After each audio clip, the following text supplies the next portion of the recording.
Hello, hello, friends. Oh my god, look who's early again. Half an hour early. I guess I'm just eager. Welcome in. Of course, I'm eager on a thirsty Thursday. Cody, oh my gosh, you're so quick on the draw. I hope you're doing fantastically. I hope you're doing more than fantastically because today, well, we're going to get thirsty, guys. So I hope you have your drink of choice.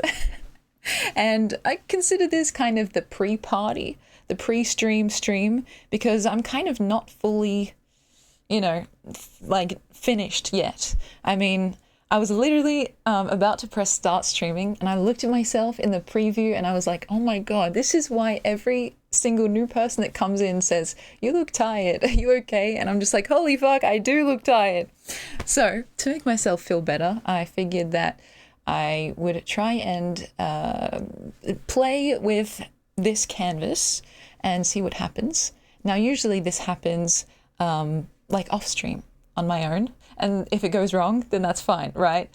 But in the spirit of kind of having a bit of a giggle together, I figured why not just do it in front of the camera? And so you guys can see if it goes horribly wrong, well, at least hopefully it will be funny to watch. So, Cody, you are working. That's very sweet. I hope you know that. How are you doing? How are you guys doing? Visibly, welcome in, welcome in. You're actually awake. I am, by the way, I don't take that lightly. That is an extreme honor to have you guys here.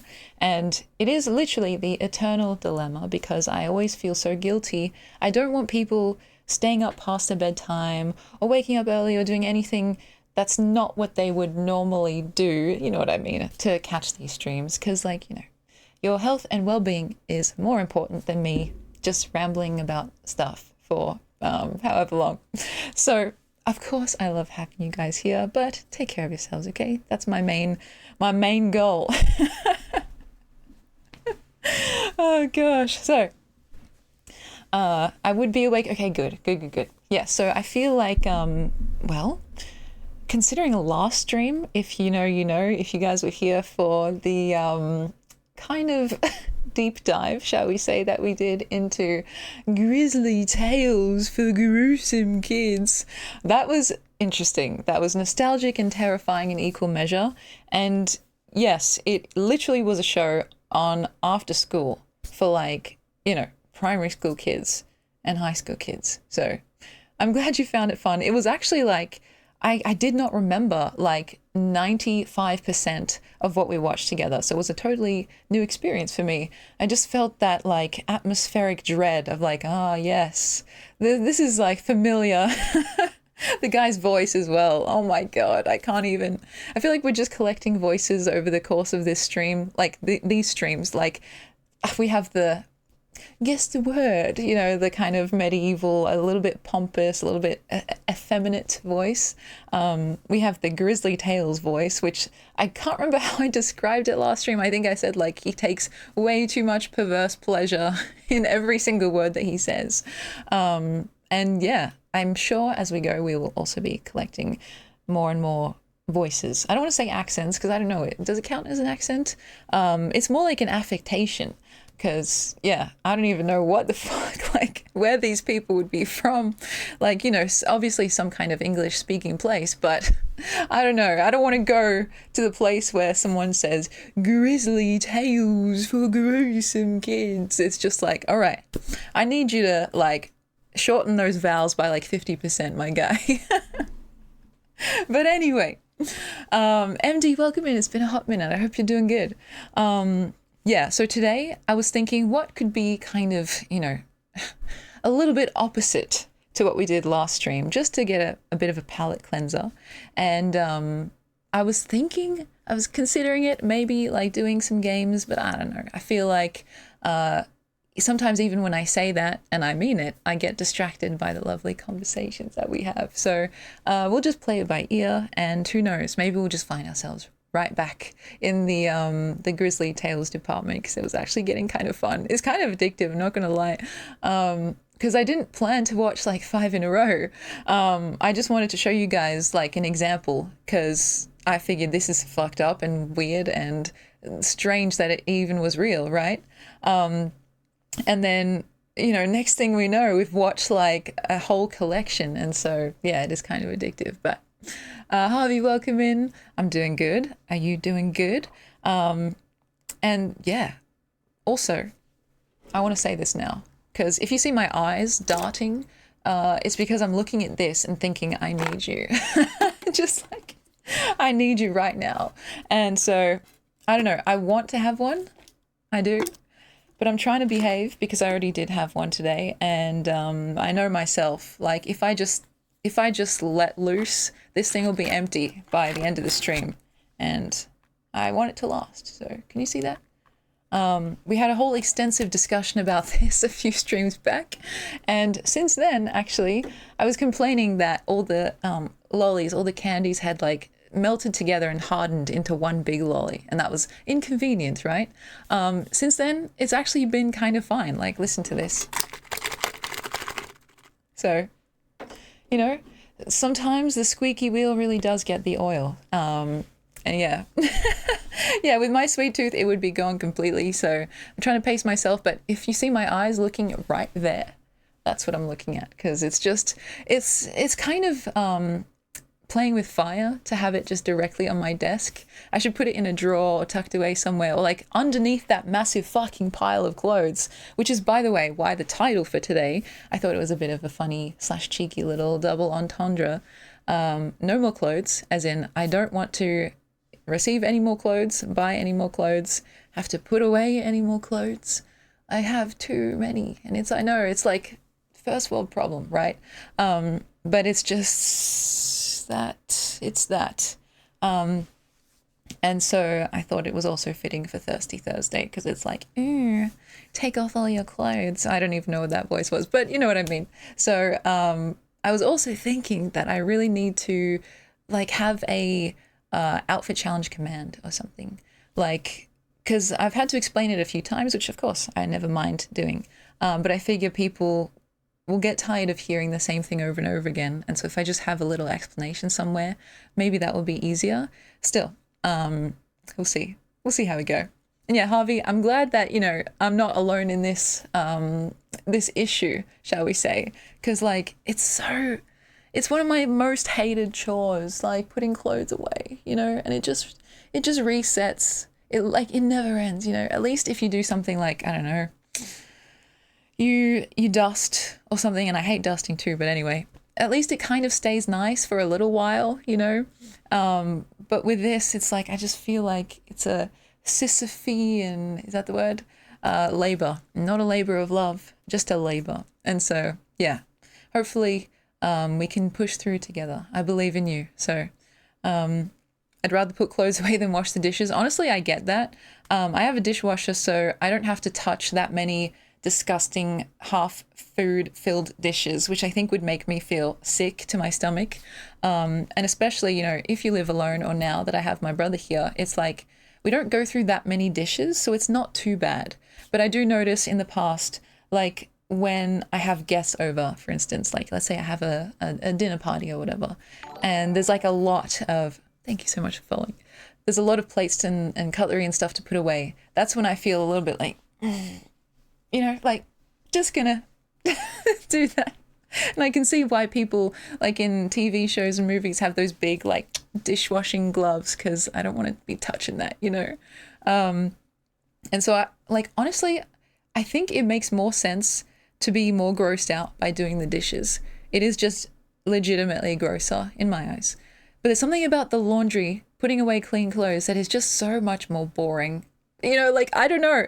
Maybe there's a part of me that would prefer grossness over boringness, but that's not usual for me, because I'm pretty easily squeamish. But it's just like, oh my God, I've done this exact same thing like 500 times. You know what I mean? There's something about that, the repetition. And it's like, yeah, the next time I need to put an outfit together and I'm all in a tizzy and trying to find something, I have nothing to wear, like it'll just be like reset all over again. So yeah. Yeah, grossness is at least not boring, right? I think that's probably part of it, because as much as I don't like interacting with gross stuff, if I can help it, like there's some mental kind of stimulation And you could argue that the different textures and colors and stuff provide a similar stimulation, but it's like, it just kind of gets, it gets old. If I was there, I'd put it away for you. Oh, that's very sweet. And I honestly, you guys just being here, keeping me company, is more than I could ask for. Like, I'm a big girl. I should, like, actually do my chores and make my living space nice and neat and tidy, like, just for the pleasure of it, right? That's the advice I'd give anyone else. But sometimes it's like we're our own worst critic, for one, but also we take our own advice the least.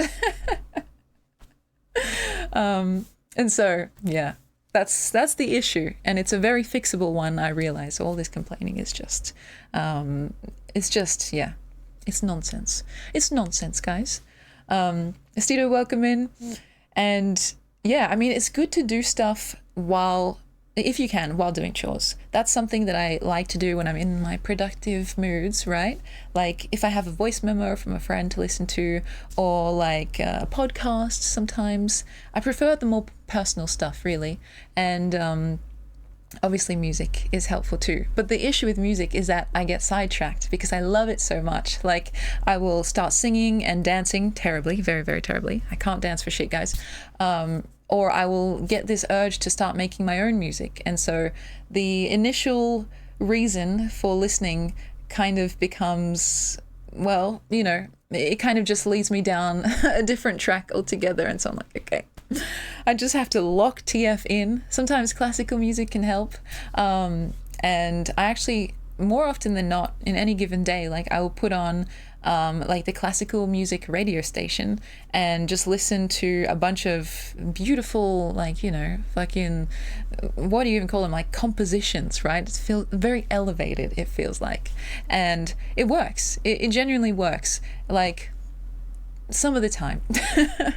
Like I feel as if eventually, again, that becomes kind of like you get used to it in a sense, and so I need something else to kind of get me motivated. But yeah, sometimes it just boils down to kind of being like, you know, your own parent. Like, Emmy, if you don't do your chores, you're going to get time out. And it's like, really? I'm going to give myself time out? And it's like, okay, now I'm talking to myself. This is not great news. Or having someone else to kind of enforce the rules, like, you know, this isn't so much the case because like I'm living with my family and not really like a random roommate who will be able to like shame me into being more normal, right?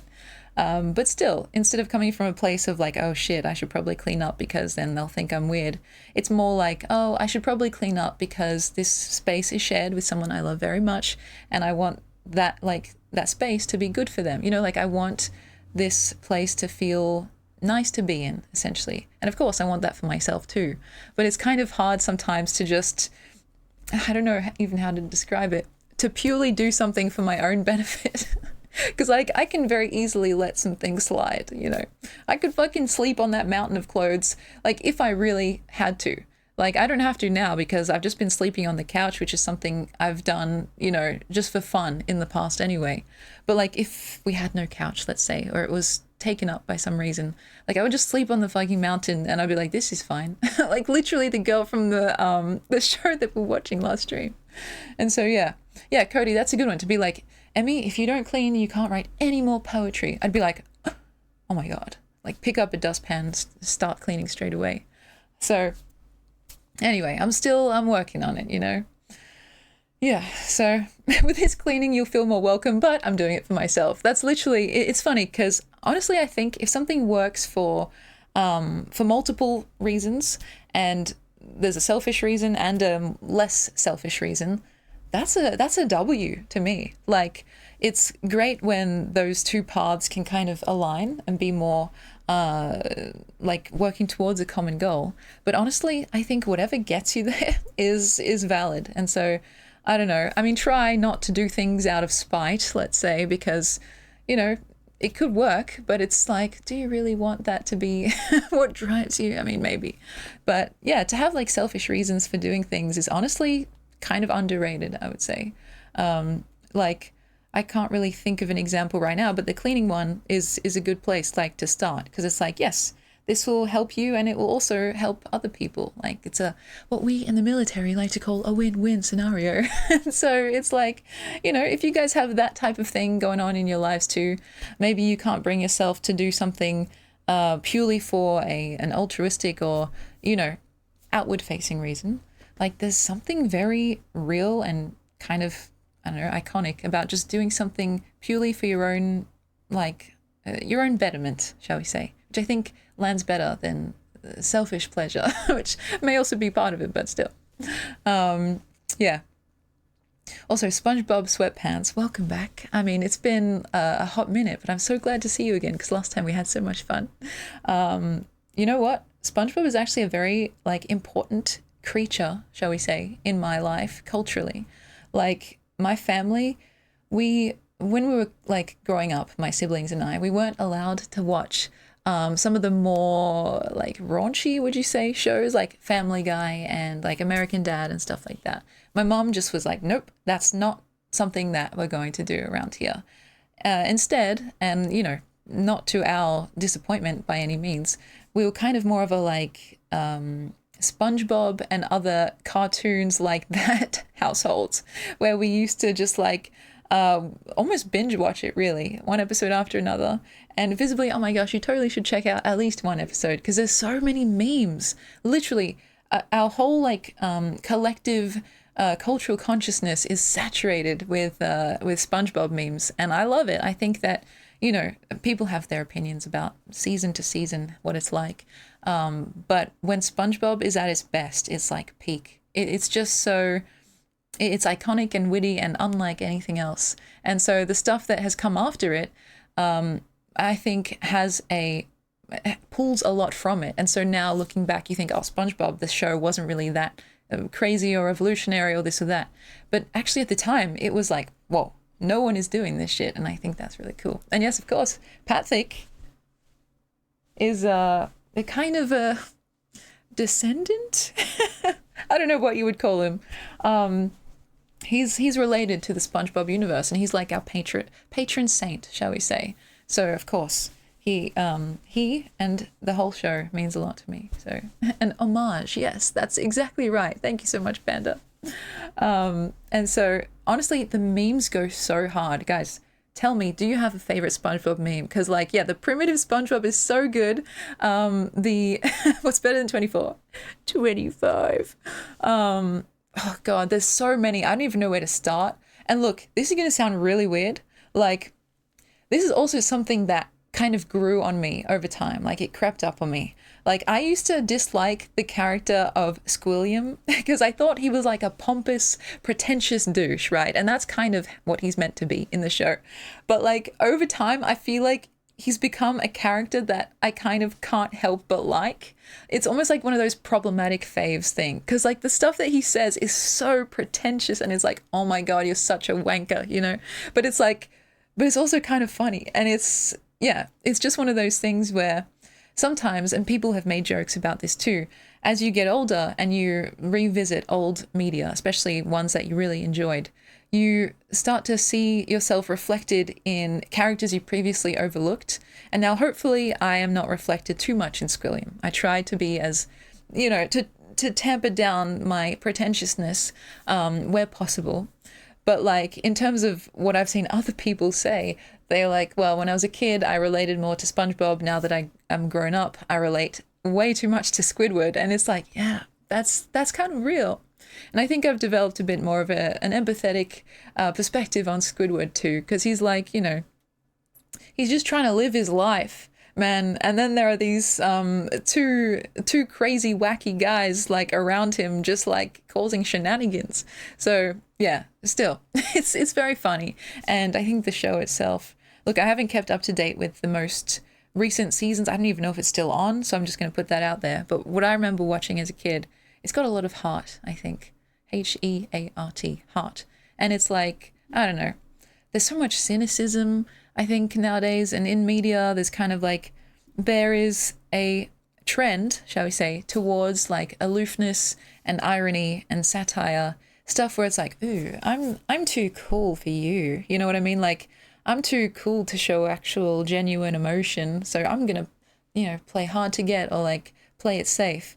And it's like I kind of just respect when a piece of media is just really earnest and like upfront about what it is, about how the characters feel and how they interact.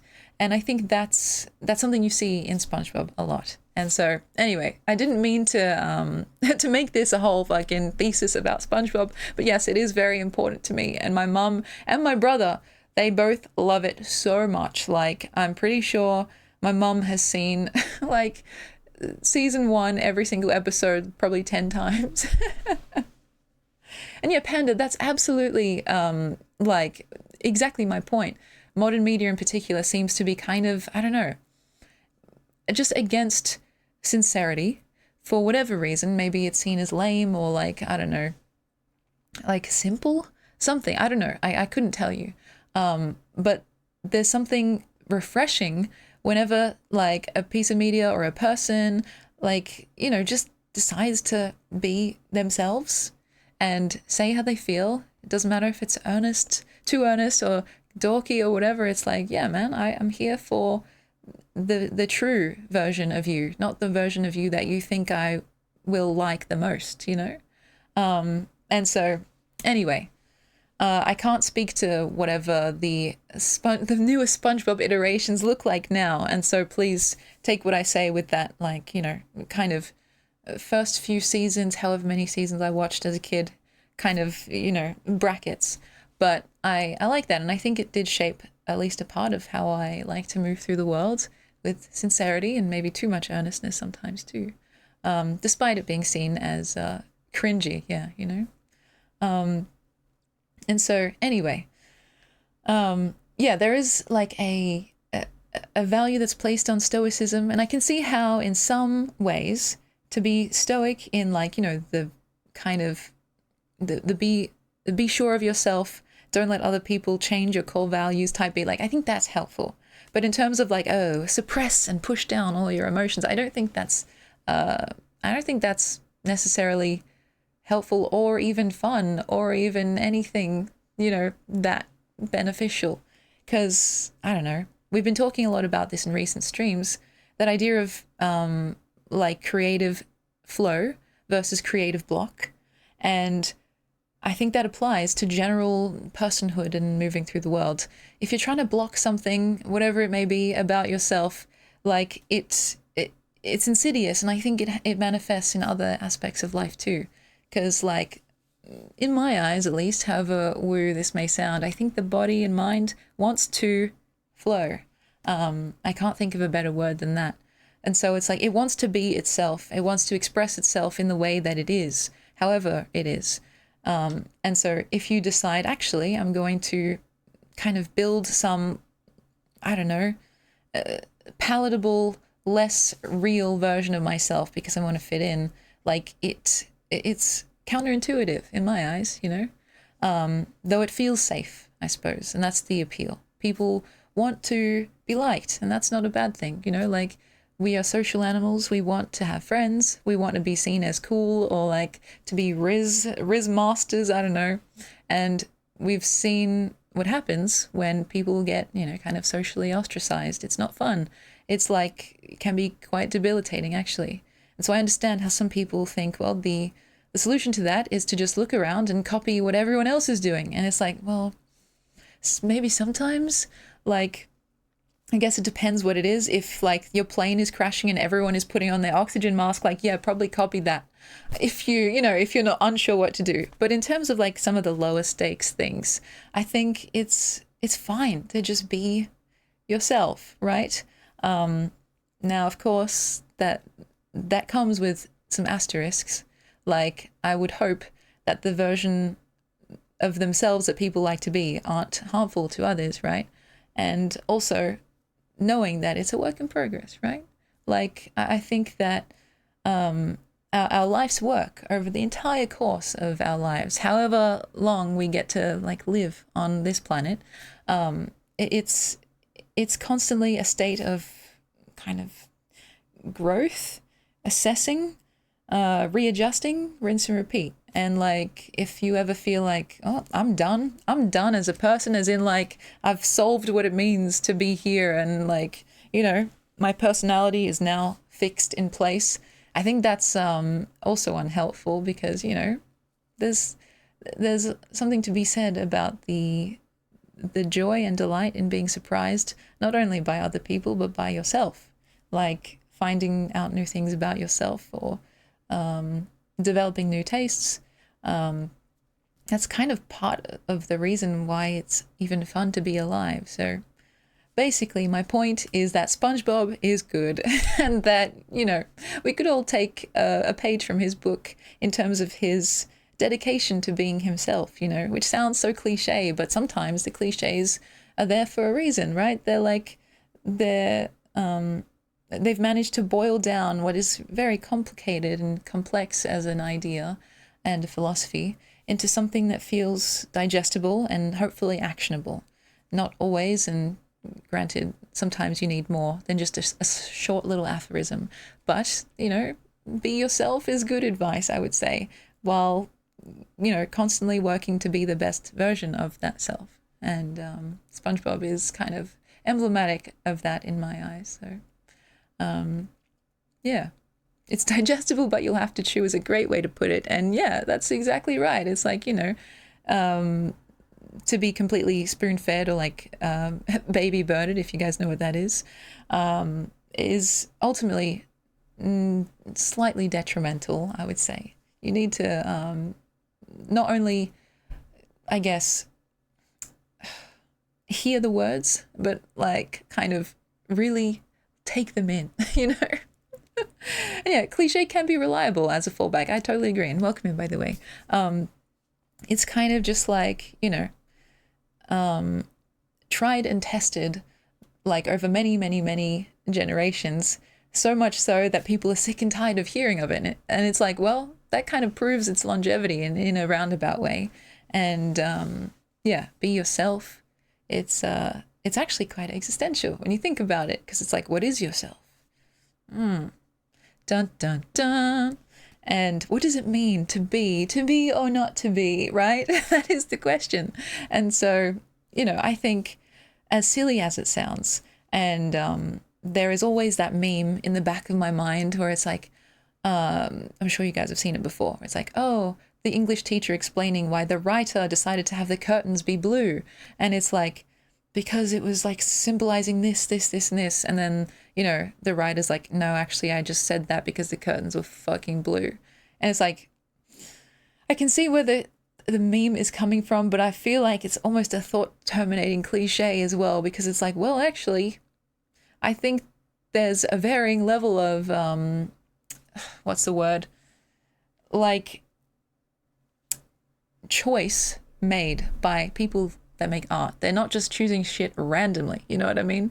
Yeah, nuance is overrated. That's kind of what the meme is saying, right? And that thing went viral AF, and people like, that's so true, like get dunked on like English lit majors. And it's like, trust me, I know how pretentious like English lit majors can be, and I think dunking on pretentious people is almost a moral duty, you know, depending on the context.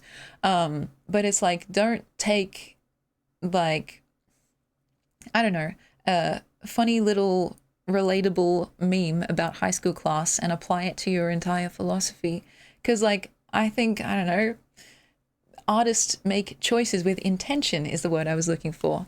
And to say, oh, they just did it because it's fucking blue, it's like, oh God. How do we even start unpacking this, you know? Also, thank you, Tex, for the hydrate. I've got my glass of water here today, and oh my gosh, guys, I cut my nails. Like, I know that's completely unimportant to everyone except me, but I've been talking about it and complaining about it, so finally, I'm free to type as obnoxiously as I like. And lip gloss time is my favorite time, so let's do that too. Yeah, don't make a meme your entire persona is a brilliant way to put it. That's exactly right. And that literally goes for any meme, and it goes for a lot of internet culture things too, right? It's easy to get carried away because it's fun and it's like, you know, you want to be part of something, right? But I don't know. It does the complexity of you a disservice to just be like, you know what? Yoink, this piece of media is my whole entire personality now, right? And actually that reminds me of a quote. I can't remember who it's by, but it's very famous. It's like something about how like good artists copy, great artists steal, or something like that. And what I'm taking that to mean in this context is like, yeah, you can take this and you can take that and you can kind of like have things that mean a lot to you and that are kept close to your heart. But I think the most important step is the synthesis of all that stuff, you know, the blending until it kind of transforms into the shape of you, not the song by Ed Sheeran, but literally the the person that you are. And so the blend is what's really the most interesting part, because like otherwise we just have a bunch of copycats all around saying the same stuff, and that's not entirely bad, right? Because sometimes we need to agree on certain things, but in terms of creativity and making stuff and sharing stuff with the world, I like a bit of spice, you know, a little bit of variety, and yeah, it's just kind of like something I've noticed. So that's just a random ramble. Welcome in. I did say we were going to do some stuff here on my face, as in makeup. I haven't got any makeup on right now, and I can actually see why people are always saying I look so tired. So I'm going to do something about that. And here's my makeup bag. Oh my god. It's got Winnie the Pooh on it. So I'm going to see what we're doing today. And is that ASMR? I don't know. Like, for my hair, do not even get me started. Like, I was trying to go for that kind of like sexy disheveled look, but I think it's just disheveled. And so I've been trying. I'm like, okay, maybe if I do this, it'll help. And it's like, no, you just look even more like you rolled out of bed, which is not entirely untrue, but you know what I mean. So we're gonna do some eyeliner. We're gonna do some lip gloss, and we'll see what else. Maybe some blush. Though, yeah, since I'm doing this live on camera, it could go very wrong. But I have a backup plan. If it goes terribly and I end up looking like a clown, well, that's actually fine, because I have my jester outfit waiting for me, you know? So this could very quickly turn into a jester maxing stream. We'll see. But before that, because, you know, I want to give it a fair shot. Let's see. I'm going to grab some stuff out. This is blush. 100 lip gloss applications. Don't tempt me. I just might. I have my eyeliner already out, but I might need to sharpen it. We'll see. And my lip gloss collection, they're all clear. They're all so clear. I had a lip liner somewhere. Somewhere. Give me a sec, guys. Oh, yes. This is it. And so I might do that first to make it colourful, and then we'll put a gloss on top. So, alright. That should be fine. Oh my god. Also, I have a story about this gloss in particular. So, not a sponsor, and I don't know if I would even want to be sponsored by these. No, actually, let me not create any enemies here. This is called, and it's flipped, but, you know, Too Faced Lip Injection Extreme. Instant and long-term lip plumper. Now, this is talked about all the time online if you're in those spaces, and, like, you know, if you're watching any kind of, like, makeup tutorial or makeup-based anything, people will talk about this because it's like, oh my gosh, it makes your lips like look like you've had lip filler. And so I, you know, regrettably, I bought into the hype, and look, it works. Like, it does make your lips bigger, but my question is, at what cost? Because, like, it fucking hurts. Like, it's it's actually like you've been stung by multiple bees. And, you know, some people maybe, I don't know if they like that look, that's fine for them. But it left like I don't know how you describe it. You know how sometimes if you go out into the sun and your lips get kind of sunburnt and there's kind of like this line around your mouth that's kind of painful? Like that's what happened to me when I used it last. And I don't know if that's like meant to happen. Like, is that part of the extreme lip injection plumping magic? Because like, I don't know if that's actually a good thing, right? So I used this one time. I tried to get a refund. I was like, I don't like it. Can I get a refund? And they were like, no. You've already used it, so too bad for you. And I was like, oh shit, okay, well that's kind of fair enough. So I'm sad because, you know, I don't like the idea of wasting something, and fuck me dead. I can't remember how much I paid for it, but I remember being like, oh, this is kind of expensive for such a little thing, you know? So anyway, I just thought I would share that because I just felt like I kind of got scammed by my own self. So what can you do? Anyway, this is the moment of truth. We're going to go and just like, we're just going to start shit, guys. And like I said, I'd usually do this off stream just in case it went wrong, but you know, YOLO, right? So forgive me if I start looking for too long into the like preview, which is just there, because I need to see. I kind of don't really need to see, to be honest, the carnage that is unfolding. And do you like my mirror, guys? It's cute, huh? I don't know how intense we're gonna go. Like, I could do the full-on e-girl look or the emo look and go all the way, but I'm gonna leave room to grow. So, Riku, welcome in, and waka waka, eh. Long time no see. Sorry, I don't know if those are the actual words. That's why I always like hesitate when singing that song despite loving it so much, because I know that could be totally totally wrong. And yeah. This time for Africa. Actually, I do like to sing when I am doing stuff like this. So it's kind of like how do I phrase this so it doesn't sound weird? It's kind of like if I didn't realize I was streaming and you guys were just watching me in my room, what I would normally be doing.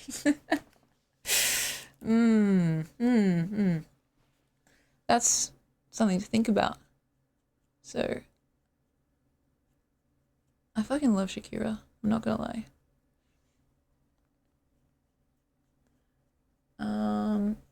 Also, when I do stuff like this and when I'm like locked TF in, I just go completely silent. So I'm trying to, you know, stay partially aware of that, because it'll literally just be 5 minutes of me being like focusing intently and people like, hello, you know? So, oh, that's not too bad. That's not too bad. It's not too even, but that's fine. We'll fix it up in a bit. They're, what is it, like cousins, not twins. So let's see, what songs have you guys been listening to recently? For me, it's unsurprising, probably just Lord of the Rings, and my old favorites. My Elvis obsession was recently reignited by Baz Luhrmann. Thank you so much. And yeah, as a creature of habit, it's kind of a classic Emmy move to just listen to the same song or same album on repeat like 100 times in a row. A smooth operator, smooth operator, smooth operator. Yeah, I mean, I don't play about Sade. Streamers these days use the camera as the mirror. Glad you're old school. It's so funny. I don't blame them for using the camera. I'm doing it right now, actually.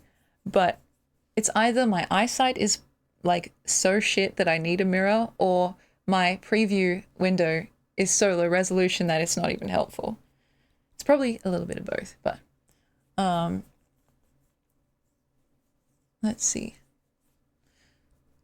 Now, I have talked a bit before about the absurdity of doing kind of like, you know, more or less a full face of makeup during stream or right before stream, knowing that after stream I basically just go to bed, but I would consider making makeup, making a makeup look as an art form, however amateurish I may do it, and so it also keeps my hands busy. So I've made peace with it at this point. Let's see. I was going through the AMVs and edits I've saved. Oh, that's cool. I used to love a good AMV back in the day. You know, I mean, my very first anime that I like became really into was Death Note, and there was a bunch of music videos based on Death Note. There was a lot of them shipping the two main male characters, Light and L, and I was one of them. So I'm not trying to be like, oh, those crazy cats. I was literally in the thick of it. And then also, I really, really liked Full Metal Alchemist Brotherhood, and that was something I watched with my mom as well, and it was kind of like her introduction to anime too. That show is so good. It's like sometimes when, you know, you come back to an old piece of media that you really liked as a kid, you think, I hope it actually, like, you know, holds up to scrutiny. With that one, and with Death Note too, of course, absolutely holds up. And, you know, some of my kind of preteen favorites don't hold up as well, like Or in High School Host Club and stuff like that. But I still love them for the kind of campy, sheer, self-indulgent pleasure that they, you know, that they provide. And that's fine too. Sometimes a thing can just be silly and, you know, based on like how many guys is it? 6 or 7 hot guys acting as like hosts in high school. What the fuck? So oh, Ben, welcome in. Yeah, Full Metal Alchemist slaps so hard, and I think I probably, you know, I probably knew that I was bi before watching that show, but if I didn't, it would definitely be confirmed. If you know, you know, okay? If you know, you know. That's all I'm gonna say. And so also kind of, yeah, like shaped my type in a way when it comes to, well, that's hard to say. I think I like every single woman ever on earth, but you know, when it comes to like the very overtly sexy, like bombshell archetype, I think the character of Lust, unsurprisingly, was like, whoa, damn, okay, damn girl, like, just, yeah, very appropriate for a Thirsty Thursday, but just like do whatever you want, you know. I don't care like if you're evil, man, just like rip my heart out. Rip my heart out, that's fine with me. So anyway, Nobo, hello, welcome in. It's been so long, I miss you, my friends. Bananas in Pajamas still holds up. Honestly, that's so real. And like, I don't know, is that an Aussie classic only, or do people know about it internationally? Because like, that is actually, unironically, a good show. I mean, bananas in pajamas, they're coming down the stairs. Like, I still remember the song, so yeah, it was doing something right.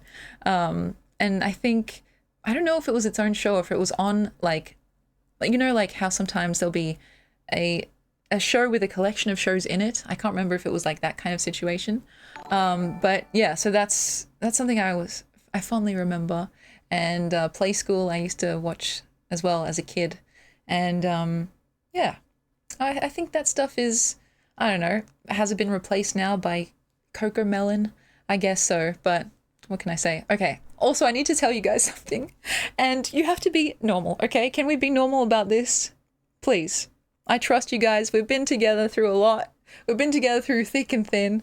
I'm gonna say something that's like more vulnerable than I've been in a hot minute.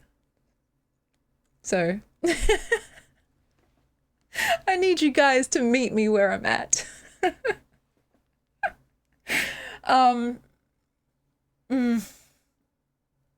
You know, like that dread before you realize, like, I should not be saying what I'm about to say. Okay, well, let me just be clear about this. I'm not even joking about, like, this is real. Okay, this is real. I like genuinely, unironically like and enjoy Coco Melon.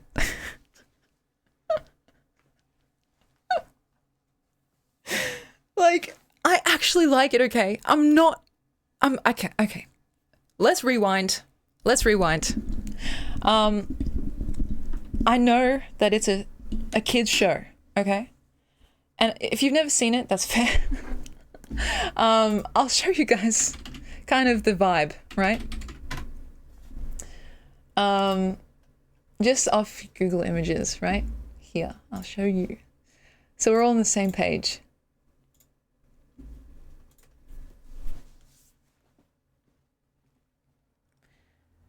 It's actually like an entertaining show. And it's so cute, okay? It's literally so cute. Like, look at this guy, man. Wait, it's not showing up. Look.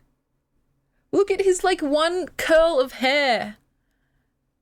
Like, he was literally designed to be as cute as possible. And so I know that it's, like, babyish. And I know it's not even necessarily, like... it's not even necessarily that good for kids, right? And I don't know about the full-on, like, drama or politics or anything surrounding it, but this is how it happened, okay? I feel the need to explain myself.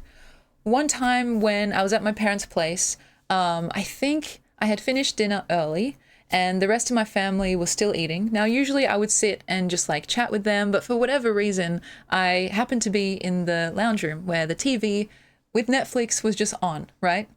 And as a joke... Okay, as a joke, I thought, how funny would it be if I put on the most babyish show that I could think of, put up the volume really loud so my family in the kitchen can hear and think that I'm watching this babyish show. And so, you know, that's exactly what I did. I put on the show, just picked a random episode, I put up the volume really loud, and I just sat there because I was like, surely someone's going to come and, like, you know, and find me and they'll laugh and then we'll just actually watch a real movie, right? I think that's why, because, like, I was expecting them to finish up pretty quick, like in a few minutes or so. And yeah, essentially it backfired, okay?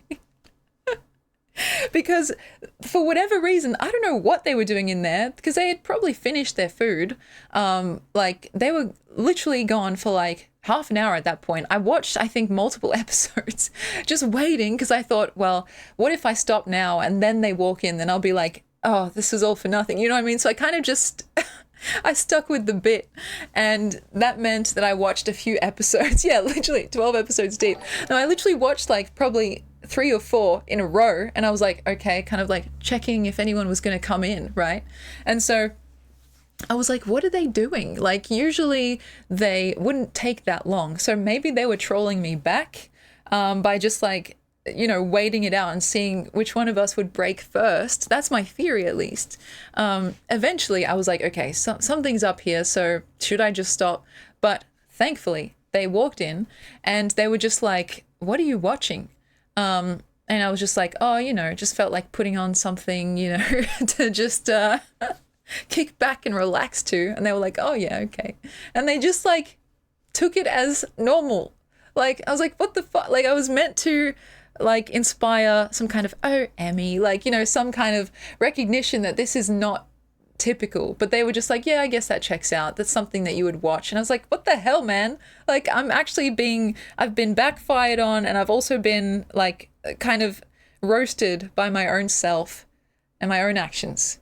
So it's just like, and then the thing is, like, I actually did enjoy it in the time that I was watching it. And so, look, I haven't watched it since then, but the time that I did spend watching it was actually an enjoyable one. And they had some funky songs and stuff that they played in the show. And they were like making pancakes in one episode. And I was like, damn, I need me some of that. You know, like, it was just like, it was not an altogether unpleasant experience is all I'll say. And so it was kind of a wake up call for me, because I was like, damn. You know, I like to talk about Dante's Inferno and, you know, Roland Barthes and stuff like that. And it's like, but also, you know, Emmy contains multitudes, guys. Like, if Coco Melon's on, I mean, I'm not gonna like complain. Let's just say that. So, yeah, I can't believe it. And like this happened a while back. I can't believe I never told you guys. Maybe it was just like, just it got pushed into the depths of my psyche because I didn't want to look at that side of myself. But yeah, up next, Bluey, exactly. And it's like, I think that, you know, there's nothing necessarily wrong with it, but it is kind of, I don't know what the word is, a bit lame, shall we say. But I think that liking cute things is pretty normal. And like the show itself is designed specifically to be almost like as cute as possible, right? And so they're like, damn, they really got me on that. And so, yeah, I mean, I'm literally, it's just on this right now. Like, it's still on my screen. And I'm just like, come on, man. Like, look at his chef's hat, man. It's got an ice cream on it. Like, what am I meant to do, okay? What am I meant to do? Not be moved by such a thing? And so, yeah, I shouldn't, like, say that it's good or bad. Like, I have heard that it's pretty, like, well, it's a lot for young minds, right? I'm just trying to say my own experience. It was, yeah. It was surprising because, like, I had no idea what to expect going into it. Obviously, like, you know, my siblings and I were all the same age, and the only kind of like young-ish kids like in my life would be like cousins of cousins and stuff like that. So we don't usually interact with that type of media, right? And so I was like, oh, I heard the term before, but I just didn't know what to expect. And then I saw this little guy holding a fucking apple and like, yeah, just like singing a song about fruits and vegetables, bro. Like, oh my God. Anyway, yeah, it's just, it's a thing. So, yeah, don't worry, you're not going to be crucified for adoring and loving and cherishing Coco Melon. Look, I don't know about adoring and loving and cherishing, but, if we had a scale between like hating and loving and neutrals in the middle, I'm like tipped more towards loving. Just a little tiny bit, right?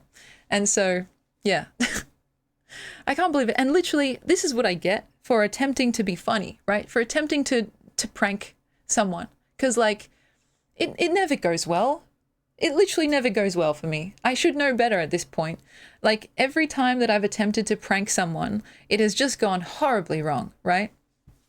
And so, like, I've told this story before. Like, my mum, when all my siblings and I were living at my parents' place together still, she had to ban pranks because it got so intense in our household, shall we say. She was like, that's it. No more pranks. If anyone does any pranks on each other, they get grounded. And I was like, well, guess that means we just have to be more covert and, you know, turn to more psychological manipulations. No, we did behave. We decided not to terrorize each other anymore too much. But it was sad because, like, I did enjoy those moments where, like, you know, my brother and I feel bad. It's like funny, but I also feel bad at the same time. We pranked my sister a bunch. We ate her ice cream and then like left a sliver of it and then filled the ice cream tub with mango gelato. And then we put the normal ice cream back on top. And so when she was eating it, like however long into the future, she took a spoonful out and she was like, oh my God, my ice cream is orange. Like, this is a manufacturing error. And then, you know, my brother and I just burst out laughing. The thing is, I will defend that prank to the ends of the earth. But the fatal flaw, and which I honestly regret, was that we ate the ice cream, the actual ice cream, instead of like just storing it somewhere else. I think like it's fine to prank someone, but in a way that is kind of like not cruel and hopefully reversible, if that makes sense, you know? Like, don't shave someone's head, you know what I mean? Like, don't fuck with their life. And even if it's like an ice cream treat, like that's important to people, right? So the fact that, you know, we ate the ice cream instead of just like putting it in a like Tupperware container and putting it in the back of the fridge, that would have been, I think, a more justifiable prank. But instead, we just weren't thinking and we're like, oh, ice cream, let's eat it, right? I think that is like justifiably, or should I say, that was rightly described as a bad thing to do. And I have never done it since, as in, like, I have never attempted to do something that would create sadness in such a way. You know what I mean? Like, when it comes to pranks, I think temporariness and lightheartedness is really the key, right? You don't want to destroy someone. Like, you just want to be like, hee, you know what I mean?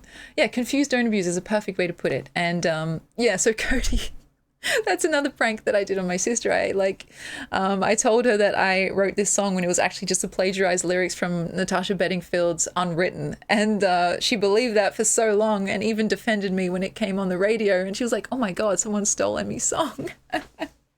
And so, like, I can see why my mum ended up banning pranks, because that's, again, like, that's kind of, I don't know. Bear in mind, this stuff really happened when we were like 8 to 13, like in that age range, you know? But still, like, I learned my lesson, and I agree that if someone is just using the term prank to be cruel, then it's like, dude, you're just a fucking douche. Like, chill out, right? But there is a way to have fun with pranks, and, like, I think over time I've learned a bit better, but still, even now, like with the Coco Melon thing, like it usually just backfires. Like, I ended up only pranking myself because I was like 4 episodes deep and my family hadn't even like left the kitchen yet. So I was like, well, okay. And now I just have this song stuck in my head, which I can't remember now, but at the time I was like singing along to the fucking songs in the show. So anyway, that's my secret, guys. I hope you can, you know, I hope we can still be friends. And yeah, I don't know, like usually I'm not that like overly taken by cute things. Actually, is that even true? It depends on the type of cuteness. And I have said this before, the way that people feel about like children, wanting to have children, having like baby fever, that's something I can't relate to. But that's exactly how I feel about baby monkeys. Guys, I wish that it was not only legal, but like I had the skills, the personality type, the patience, etc., to have a baby monkey in my actual genuine life. Because oh my God, they are so fucking cute. It actually just like, it just gets me, you know? Like, there's a thing called cute aggression, where it's like when you see something cute, you just kind of want to squeeze it. Like, you know, that's how I feel about baby monkeys. And I know how rambunctious they are, and like how they just jump around and like break shit. And it's like, that's fine with me, bro. Like, you do what you got to do. Yeah, they're buddy. That's exactly right. And so like, I guess it depends on the type of cuteness. Because when I see a regular baby, I'm just like, that's a creature. Like, that's something that is very vulnerable right now. And like sometimes if I've been to like aunties or uncles' houses and they have like, you know, very young children, they're like, would you like to hold him? And I'm like, I don't know. I don't want to drop him or like, you know, just accidentally break it, you know? And it's just like, I think the anxiety trumps the feeling of, aw, what a cute little thing, right?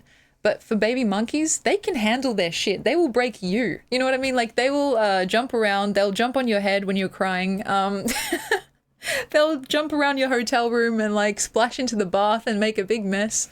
And it's like, that's the type of vibe that makes me feel, like, safe, you know? Like, I can't possibly do anything worse than what this little guy has done in 30 seconds.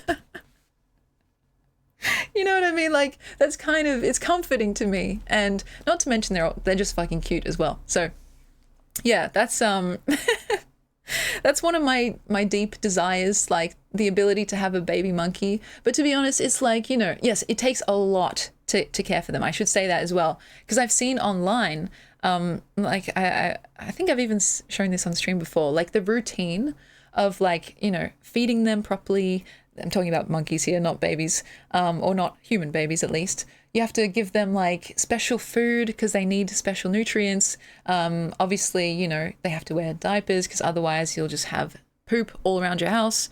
And it's no easy feat. That's the thing. And so I recognize that, look, even if it was legal, I'd have to knuckle down and get serious AF, you know, about being a monkey mom. What the fuck?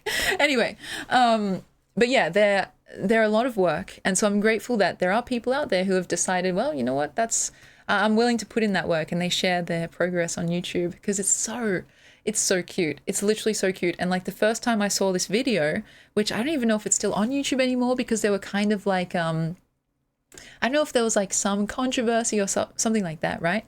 Yeah, it's probably about the owners, to for lack of a better term, not realizing what they've gotten into, and so they end up like, I don't know, making some pretty obvious mistakes or even returning them and stuff like that. So people sometimes like take their videos down and stuff. But the video that I saw was Baby Monkey Midnight Routine. And it was this kind of big, buff, like burly guy, right? I think he had a shaved head and everything. He had tattoos, and you think, oh, it's not what you expect in terms of like who would be a beautiful, like earnest caretaker for such a small little monkey, right? And he was giving this monkey a bath in the sink. Oh my God. And literally, he was like, okay, wait. Let me have a drink. To explain this, he had this monkey in the sink, which he filled with nice warm water, not too hot, not too cold. And he was literally like, just stroking his head like that. It was just like, so cute. It's literally so cute. And the monkey was kind of just chilling. Like, he was like, there was one point where the guy was brushing the monkey's hair, or like his scalp, I suppose, you know, they have fur. And his little face, he was just enjoying it so much. His eyes were like half closing, you know, like, you know, when you're getting a good head scratch and you're just kind of like, oh, that's good. You know what I mean? That's literally what the monkey was doing. And I was just like, that's so cute. Like they were just chilling, and it was like, oh, I'm glad that I get to watch this instead of like, you know, actually having to do it, because I don't know if I'm cut out for it, but I definitely want to still witness it. You know, I want to be there in, if not in actuality, then in spirit. And I hope that they're both doing good now, because I don't know if that guy still uploads. I think the monkey's name was Curtis. I can't remember what the guy's name was though. And yeah, he had like his nappy and stuff all laid out, and he dried him off and everything. And I can't remember if he was wearing a leash. But yeah, it's just like, damn, that's really cute. So, yeah, like any pet though, please don't just treat it like a toy. This guy was like literally serious business. He knew just the right things to like to do in terms of the routine, gave him the right food and everything, and treated him with such gentleness and respect. And so that's honestly a reason why I have never really had pets before, and a big reason why I don't really want kids either, which tends to turn people off sometimes. And look, I get it, that's it's a personal thing, right? Some people are like, well, I can't see myself not having kids, and so it just ends up being a divergence of lifestyle, right? But the reason why is not because I like don't like them, right? It's not because I'm like I despise children, those little snotty-nosed, you know, so-and-sos. It's actually the complete opposite. I recognize how important like the role of a parent or even like a pet parent is, right? And yes, they are absolutely a lot, right? Like it's something that I've said before. If it's not a fuck yes, it should be, in my eyes, a hell no. You know, like it's not something that you can just decide to try out on a whim, like a new jumper. Like, oh yeah, I feel like buying a new jumper, right? It's like, no, this is an actual living, breathing human being that like, you know, one wrong move and it could turn out to be the next fucking, you know, Ted Bundy type beat. If you don't say I love you enough, it's like, it's a very delicate process, and that terrifies me, right? Because like, look, I had decent parents, I would say. They did their best. And like, I would like to believe that I turned out okay, but it's just like, you know, it's a type of thing where it's precarious. Like even having the best parents in the world, and having the best support system in the world, the best schools in the world, sometimes like you just can't tell what is going to end up being the thing, you know, like little Timmy, we should have seen the signs earlier type beat, when he was out there in the woods, like doing da-da-da, right? And so I don't want to accidentally, I don't know, not even accidentally, but like I don't necessarily think I'd be doing my best work as a mum. Like, I think I could probably do my best work as the cool rich auntie who shows up every now and then with like a suspicious amount of money and presents for the kids, right? Like, because then I still get that kind of interaction, because like I think that kids have a lot to offer the world in terms of their insight and silliness, right? Like, I think they often have absolutely no filter whatsoever, and they will just tell you how they feel. It's like, damn, you're ugly, man. Like, they'll say shit like that. Or they'll say something weirdly profound, and you're just like, what the hell? Like, where did that come from? And so that's still valuable to me and still meaningful, right? But in terms of everything else, in terms of like, the, well, not to be whatever the word is, like, just like very boring about it, but the cost, right? It's not just about that, but, or the accidentally fucking them up and then becoming the next Ted Bundy. In terms of just like, the constant amount of attention and care and patience and kind of endless thankless grace, right? I don't know if I have that in me necessarily. And it's something that people like tend to very kindly push back on. They're like, what do you mean? You're a pretty patient person. And I'm like, thank you. That's nice of you to say. But I don't know if I actually am. Like, I barely have enough patience for myself sometimes.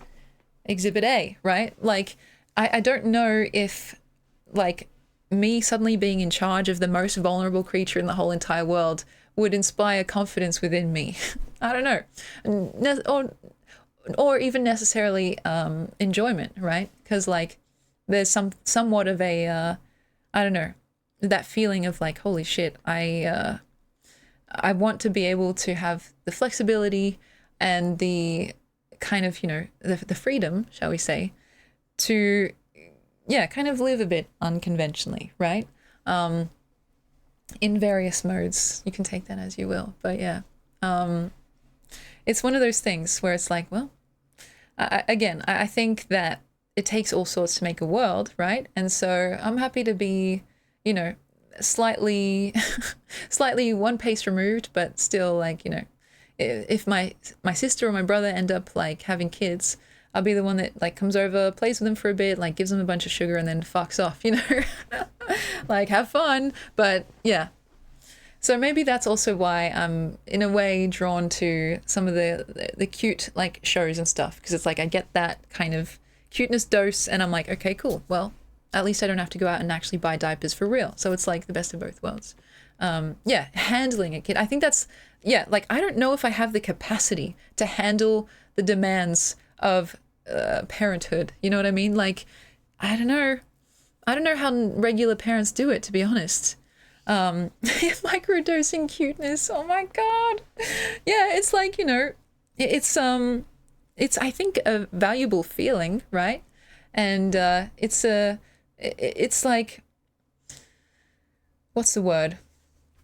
In the same way that you can watch a horror movie and like get the enjoyment from the movie without the terror of actually being in the situation itself, I think that's kind of a similar vibe to like when I watch cute stuff. I'm just like, oh my God, that's adorable. Look at that little guy making some fucking, some pancakes. But it's like, okay, that's done now, and I don't have to go and scrub actual pancake batter off the walls for like 5 hours now. So yeah, I don't know. I just feel like, Ben, you're right. I think for some parents, it's not really something they think about that, I don't know, that severely. And to me, that's the issue, right? It's like, I think you should think about it severely, because there is nothing more severe than bringing a person into the world and then being tasked with raising them and hopefully not fucking them up. You know what I mean? It's so easy. It's so easy to break something so delicate. And look, I don't mean to diminutize the resilience of the human spirit, but like ultimately, I think, the decision should be well considered, and especially, at the very least, not accidental. And again, I don't mean to, it sounds very judgmental, and I don't mean to come across that way. I think once it happens, and like whatever someone's decision after that, that's fine. Then we must proceed with dignity and respect for whatever the outcome is, right? But like the issue is not, okay, wait. I have to be careful here with my words. The issue is in a lack of education, and not the issue is not the inherent goodness or badness of people, right? Like, I think that's sometimes conflated. And so, you know, try to avoid accidents if you can. But look, if it happens, and it does happen, right? Then the priority becomes, okay, well, how can we deal with this in the way that hopefully shepherds in the best outcome, right? And so, yeah, that's my take. And look, the only ever possibility that I can see myself like being a parent, or like a, you know, adoptee parent, would be if my brother or my sister like got into some kind of, and I hope this never happens, but if they had kids and they got into some kind of altercation that meant that I had to become like step up and become like the kind of de facto parent, then I'd be like, you know what, all right. And that's literally the only instance I can see that happening. You know what I mean? Like, it doesn't matter, like, I don't know, if someone came down, like the baby stork came down, it was like, I'll give you fucking $10 million to have a baby, I'd be like, I'm sorry, but that's no. Like, that's a lot of money, but no. And yeah, you know, I feel similarly, but, you know, it's obviously different, but I feel similarly about pets and stuff like that too. And so, yeah, it's one of those things. And I know that sometimes just by stating one's own position, it can seem like an attack on the opposite side. But really, it's just like, you know, I have a lot of respect for people that decide to do it, and they do it well and with care. And it's like, damn, I could not. Like, I don't know. I think I would go crazy. I would actually just go crazy. So, yeah, for me, even for 10 million, I'd be like, no, it's not enough. It's not enough, okay, for me. So, and people do it for free, damn, you know. But anyway, this is kind of beside the point. We haven't even finished our makeup yet, guys. There's a monkey in visual. All right, just for you, Cody. Let me check my phone. I do like monkeys. And my dad has been sending me like reels on Facebook of like AI generated monkeys. And I'm like, Dad, these aren't real. But, you know, he just wants to make me smile. So I let him get away with it. Oh, yes. That's the video, Cody. Should we watch it? I'm so glad it's still up. Baby monkey's bedtime routine. Oh my God. I'm so glad you found that. Thank you so much. Look, maybe we can watch it, or at least a part of it. I can't remember how long it is. Show the monkey. All right. I'll show you guys. And it'll also give us something to look at while I finish off my makeup. So that's a good compromise. Where am I? Baby monkey. Midnight or bedtime routine, was it?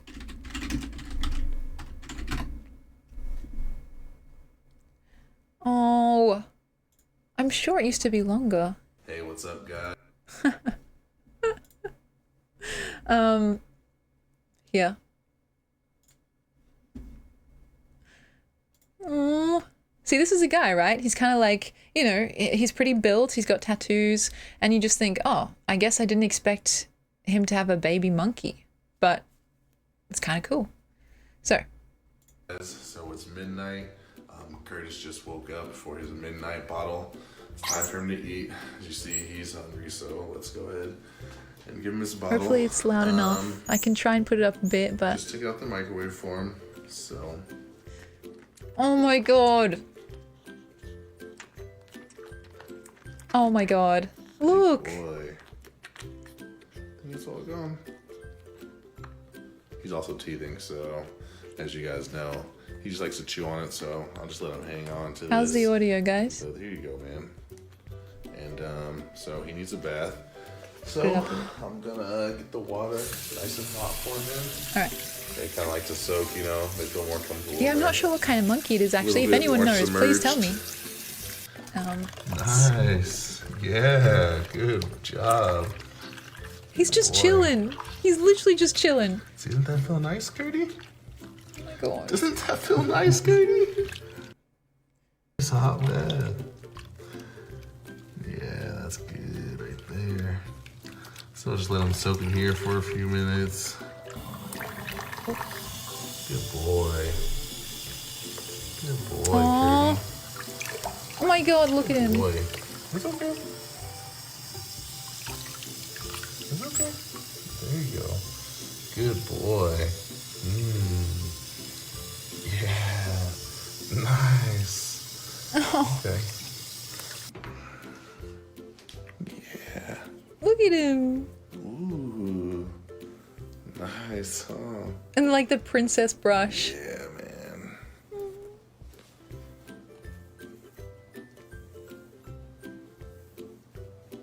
He's just so chill. I wish I was that chill. And you'll be ready to go back to sleep and wake me up in a couple of hours. Hey, buddy. Aw. Look at him. Aw, buddy. Alright, we gotta put your diaper on first, okay? And then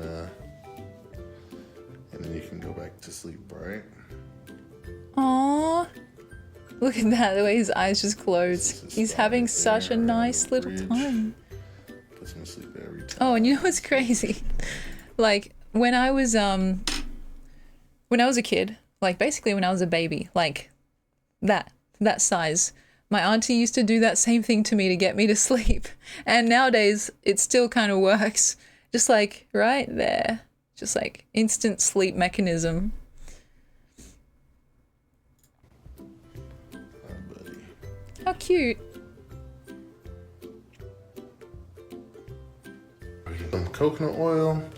He has just a few little rough spots on his tail. It's because when they're young, their tails are, you know, bending, and so the skin's like trying to adapt to that. So It's good that he's taking care of just him. Little, you know, Like I wouldn't know that. areas and stuff where it's trying to bend and the skin's trying to callus and stuff. So just put a little coconut oil in there. That helps it. Oh, buddy.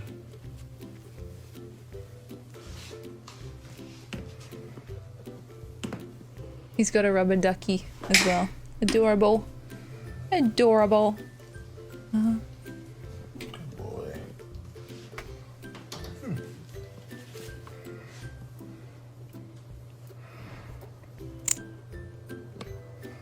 Oh god. Good boy. I'm using the extreme lip gloss. Nice. We'll see how we go. Come on. Come on.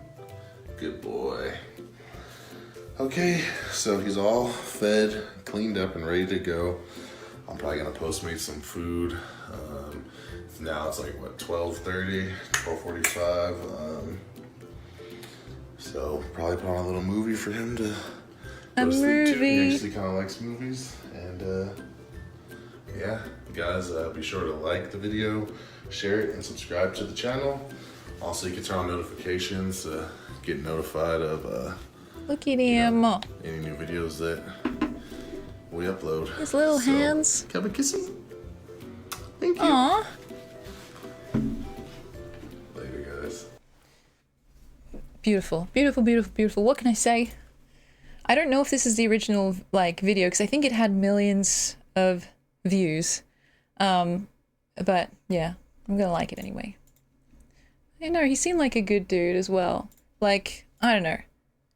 I just feel like, yeah, the gentleness and the care and like the extra stuff like with the coconut oil for the tail. Like that's stuff that I think a less educated on monkey business person could easily overlook, right? But the fact that he, you know, like obviously read into it and like learned what things that specific monkey or like specific type of monkey would need. Like that's a good sign to me. But yeah, I think I remember the OG video was probably like a few million views or something like that. And so yeah, that was probably just a re-upload, but I wonder why if it got taken down or something, I don't know. But oh guys, what can I say? We've also finished the face. I don't know how I feel about it, but at least I can show you guys the full fit. It's not that interesting. It's a crop top and my trusty black pants, and it's actually ripped at the back. I don't know if you can see there, like here. Whoops. But yeah. You probably can't see it because it's camouflaged. Oh my god, that's crazy. Yeah, this was just an excuse for me to show off my abs, my non-existent abs. So, sorry guys. Sorry, not sorry. I wish I had abs, guys. Like, I don't really have much of anything going on, but is there anything? No. Ugh. There's literally nothing. I'm actually I shouldn't even try. Like, my dreams of being lean beef Emmy are still, you know, it's a long work in progress. Yeah. My gosh. I haven't worn this in a hot minute, this shirt, but I do like it. It's kind of, it's got a silky feeling to it. So, yeah. I felt like last stream, I got so overheated and sweaty, and I was like, you know what, I'm going to counteract that this time by, you know, just adjusting my outfit. And then this time, I'm kind of cold. Like, you know, it's just, that's life. That's life. So, you know how it is. I tend to heat up over the course of the stream. The more excited we get, the more talking I do. So, I'm just trying to avoid the sweaty look because I look sweaty enough already. So, yeah, I gotta find that perfect middle. That's exactly right. Who needs abs when you have a big brain like that? Exactly. Have you guys seen that meme where it's like the jock and the nerd? And the jock is like lifting weights. He's like, you know, I like to work out. And then the nerd is like coming out of the library and he's like, I like to work out too. And he's just got a massive brain. I like to work out at the library. It's just like, damn. That's cool, dude. That's cool. So anyway, I'll keep you guys updated on the ab situation if it ever develops. Oh yeah, the jock is asking the nerd where he works out. Yeah, that's true. Oh my god. It's like, yeah, the books do be heavy, that's true. So that also reminds me of another meme. Surely you guys have seen this. It's one of my favorites. This guy going to the library and expanding my cranium theme. I can't remember exactly. Oh, here it is. This is it. Renting and returning 10 books a day from my local library while subtly increasing the size of my cranium with latex and makeup until they say something. This is the type of person that I would like to be friends with, to be honest. It's like, I don't know, just, this is poetry to me. Poetry in motion. And yeah, speaking of pranks, I think that's a good prank. It's like, you need to invest so much time and effort into such a small payoff because it's like, you know, probably one old lady with a cardigan is going to be like, are you okay, dear? Like, you know what I mean? Yeah, it's just, you're in it purely for the love of the game, and that I have to respect. You know, like, and also, it's literally not just the act itself, the way it's written, like, it does almost read like a prose poem, not to get too pretentious about it, right? Yeah, it's like renting and returning has like the repeated R sound. Renting and returning 10 books a day from my local library, double L's, while subtly increasing the size of my cranium. So cranium is a pretty $5 word, right? Also increasing the size of, it's like it's got some kind of rhythm going on. And so this is genius work.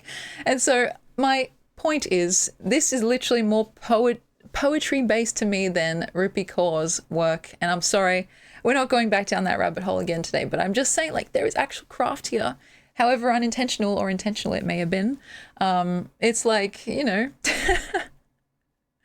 there's an art to it. And so, yeah, this meme has always like stuck with me.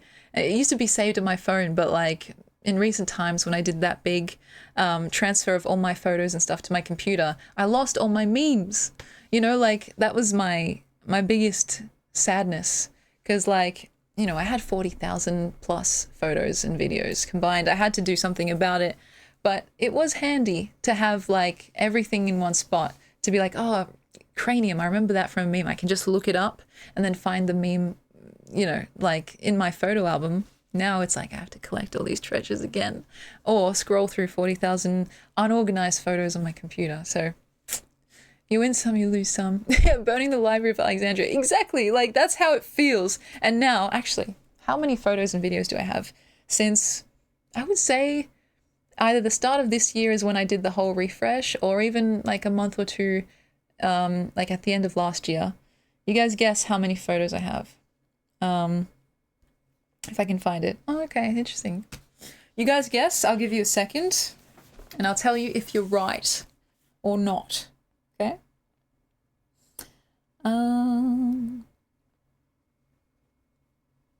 could give you a range as well. 15K? Okay, interesting. It's, should I say lower or higher? It's lower. But honestly, I would be impressed with myself if I had 15K already. Two, at least two.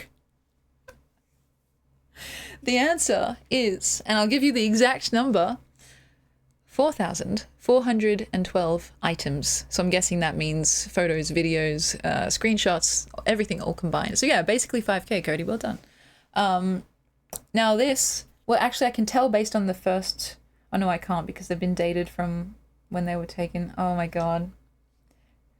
I just found a picture that would startle you guys out of your follow of this channel.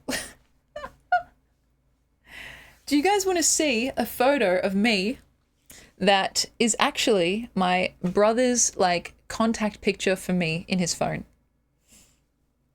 It is literally the most disgusting thing I have ever seen. But if you guys want to see it, look, test my resolve. That's hilarious. Are you feeling lucky, punk? Because this will bring up your lunch. Okay, so don't say I didn't warn you guys. Hovering over the unfollow button. People are going to be making complaints to like Jeff Bezos himself, being like, how do I unsubscribe? Like, how do I get a refund on this subscription? Because I need to go. I need to run like the wind. Yeah, so I've been vulnerable today, guys. I've shared with you some stuff. Now, this is really the test, okay? If you can stick around despite seeing this, you can basically do anything, okay?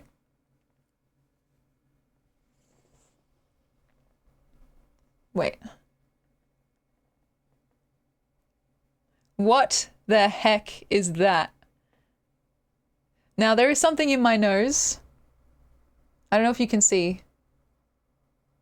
It's, can I sub twice now? You guys are hardcore. There's something in my nose. It's like meant to be, like to open up your, like, nose passageways. Is this TOS? I don't think it is. And what it does is you put it in, so it's like a single piece of plastic that you put in in one nostril, in the other, and it's meant to essentially do that to your nose so you can breathe better. It's meant to be for sleeping, right? And the side effect of that is that such a big bulky piece of plastic obviously pushes your nose out. And so I saw myself looking like this, about to sleep, and it shocked me. How recent? This is from, oh my God, surely not. It's from 2022. I feel like that's not even that like long ago, you know?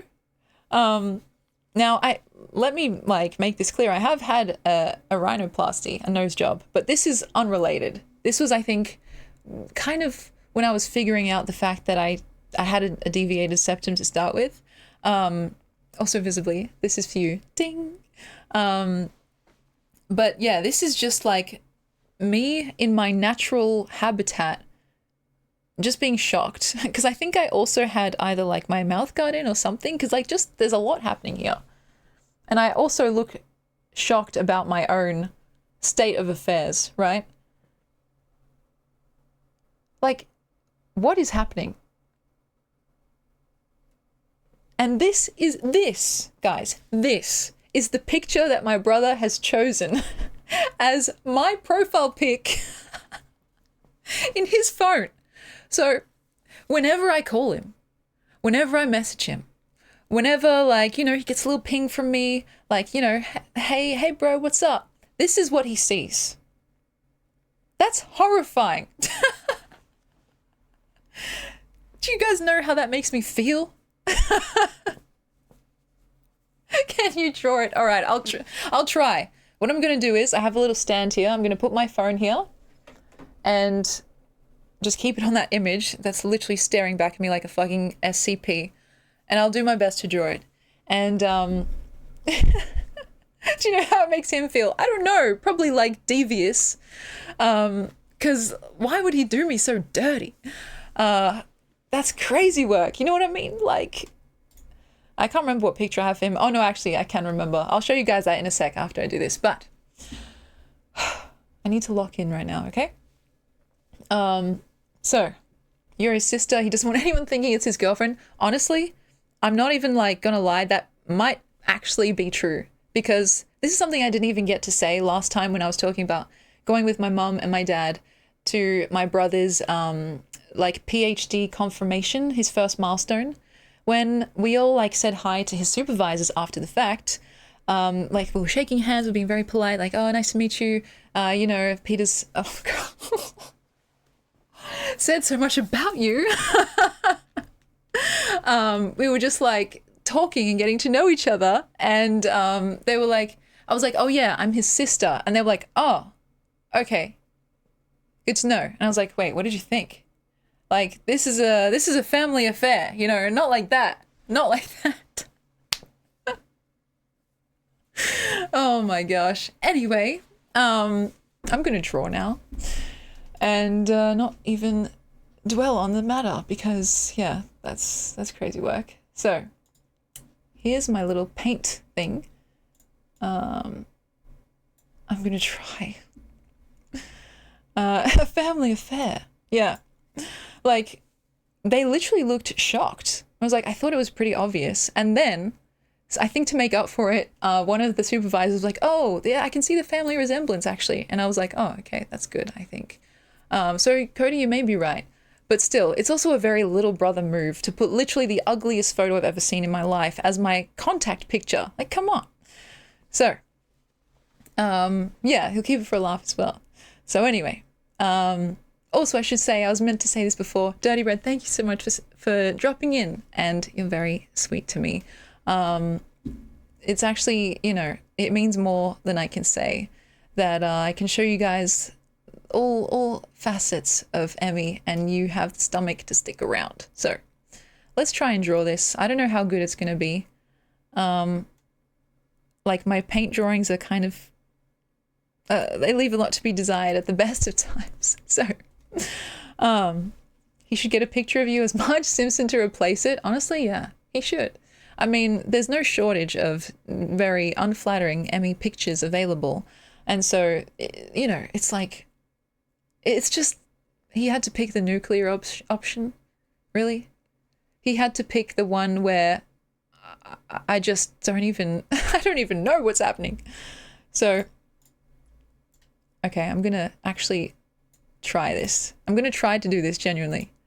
Marge is hot, can't have that. Honestly, you've got a point. Marge is hot, but I don't know if Emmy as Marge is necessarily as hot. I think that's more terrifying. So, all right, I'm gonna start with the nose because that's kind of the most important part here. Oh my God, I'm actually locked TF in. I have to draw the device that's in there too. And then my mouth, which looked kind of dismayed and shocked. Oops, kind of lopsided.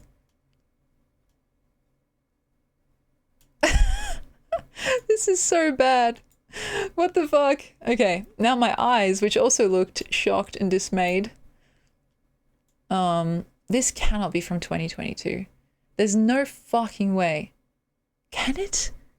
You know how sometimes, like, when you have old photos and you, like, send them to new devices, it, like, changes the date?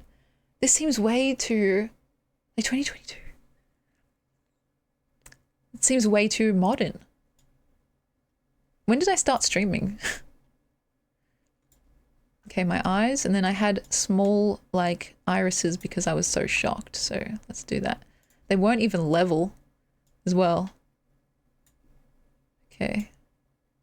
Oh, shit. Yeah, 2022. 4 years ago. Is that... I guess that's actually a decent chunk of time. Alright. I need to lock in. Now, the eyebrows, they're kind of actually the same eyebrows that I have now, so I can't really even disregard them too much, but they look pretty thick here, I don't know.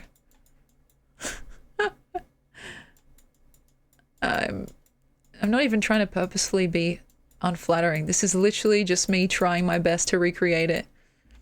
And I was wearing makeup, so that kind of helps. What are you making? You'll see in just a second, and I hope you won't run away. So, all right. I don't know how to, like, recreate the makeup. I'll just do, like, some eyelashes to signify eyelashes. And...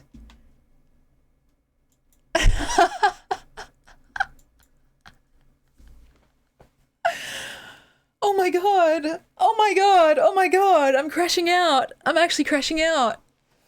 A police sketch?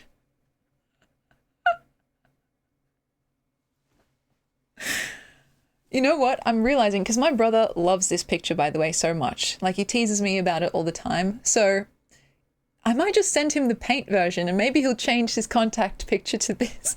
Because also, I should say, one of my brother's favorite memes is the, oh god, what's it called? The drawing of the mum with, like, the circle. Hyperpigmentation. So, crashing out is like, I'm freaking out, guys. I'm freaking out. Oh my god. Now I need to add the hairline, which, you know, does what it does.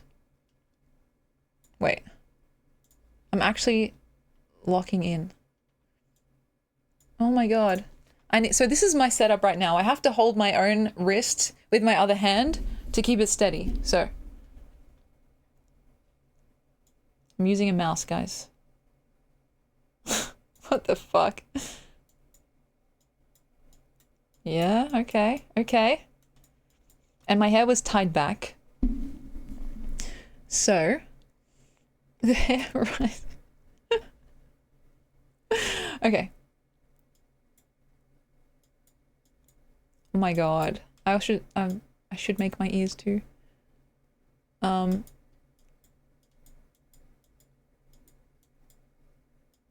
Oops. It's like, there's the, like, implication of a bun, right? That's too much. It's more like a shadow. Oh my god. Oh my god. Oops. My hair's curling on the side. Whew. Handmade artwork, that's right. Now, is there anything else I need to add? I mean, I'm wearing one of my favorite tops, actually. So maybe I'll add that too.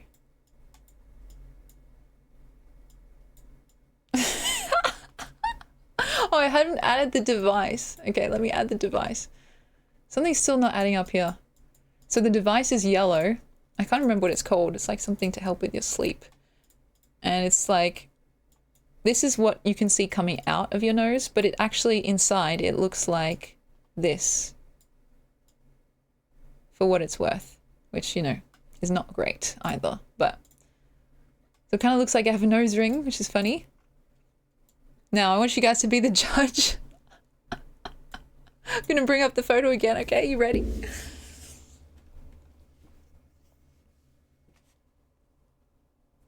Why does it go dark? Yeah.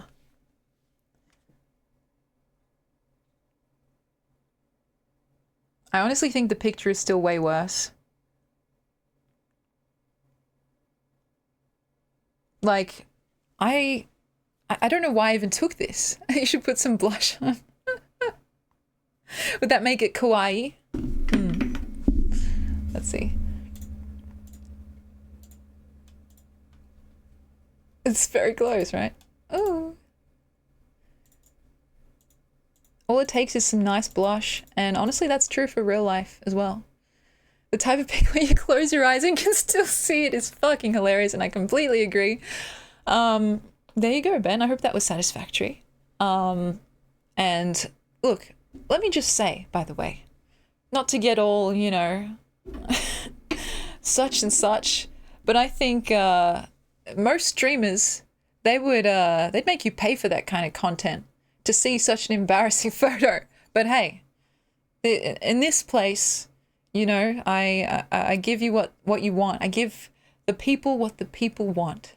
How does your brother have a copy? I'm pretty sure I sent it to him. I was like, look at this. Ha ha ha. And then he did, you know, what every little brother would do in that situation. It immediately made it my contact profile pic. So we should pay not to see it. Yeah, so this is going to be on screen the whole time, guys. Please subscribe if you'd like to take it off the screen. Otherwise, I'm going to keep making it bigger and bigger until that's all you can see. Literal extortionism. Oh, God. So that was actually quite fun. And, you know, I hope, besides the silliness, it brings you guys some comfort to know that, look, you can't win them all. And I look different to that nowadays, structurally, and I'm older, right? So, of course, a person's face changes over time. But, like, you know, it's okay to have moments where you feel like you're hot shit and other moments where you have a nose plug in and you look like a perpetrator. Like a sleep paralysis perpetrator. And so, you know, yeah, I hope it brings you guys some comfort because, look, some of the most attractive people that you know, and look, I'm definitely not lumping myself in that category, have moments where they look like potatoes. So I don't know. It's kind of like the more I look at it, the more that it's not that bad. But I think the photo itself is way worse. So that's hilarious. Maybe it should be like an emote, but it'll be too small. So it's giving ever dream this man. Oh my God, Panda, you've been on fucking fire. I mean, you always are, but have you ever dreamed this man? Yeah, I actually, I don't know why, maybe I'm extra sensitive, but that meme actually fucking scares me. And so, have you dreamed this man? I'll show you guys if you haven't seen it already. It's pretty, it's pretty famous. So, let me show you. Ever dreamed this man? Every night all over the world, hundreds of people see this face in their dreams. If this man appears in your dreams too, or if you have any information that can help us identify him, please contact us at www.thisman.org. Now, this is like completely fabricated, right? There's no actual documented proof of people dreaming about this man in particular. But there's something about the way that it looks like it could almost be real that freaks me the fuck out. You know? Like, I don't know. It just gives me it gives me a weird feeling. And that applies to a lot of different, you know, kind of like internet culture, horror, like pieces of media, like SCPs, creepypasta, that sort of thing. That usually doesn't get to me unless it has a touch of realism to it. Like, where you could almost believe it to be true, right? And the stuff like, I don't know, what is it, like Jeff the Killer? It's like, I don't know, it doesn't really do it for me. But stuff that's like, I don't know, it's like a guy recounting his day and some like one tiny weird thing happens. I'm like, oh my God, the lamp flickered. You know what I mean? Oh yeah, Roko's Basilisk is fucking terrifying, and I can't even get into it because we've talked about this before. Let's come back here. if you guys have heard, or if you remember the stream where we talked about the AI in a box game, I have literally, like, I can't even get into it. I have played that game before to very detrimental effects, and so I cannot in good conscience ever recommend it again to people.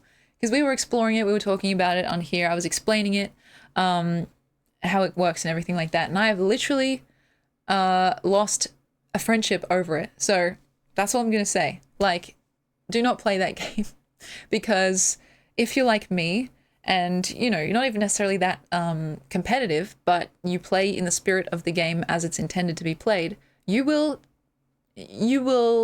face some challenging things, whether you're the AI or the gatekeeper. So I'm just going to say that.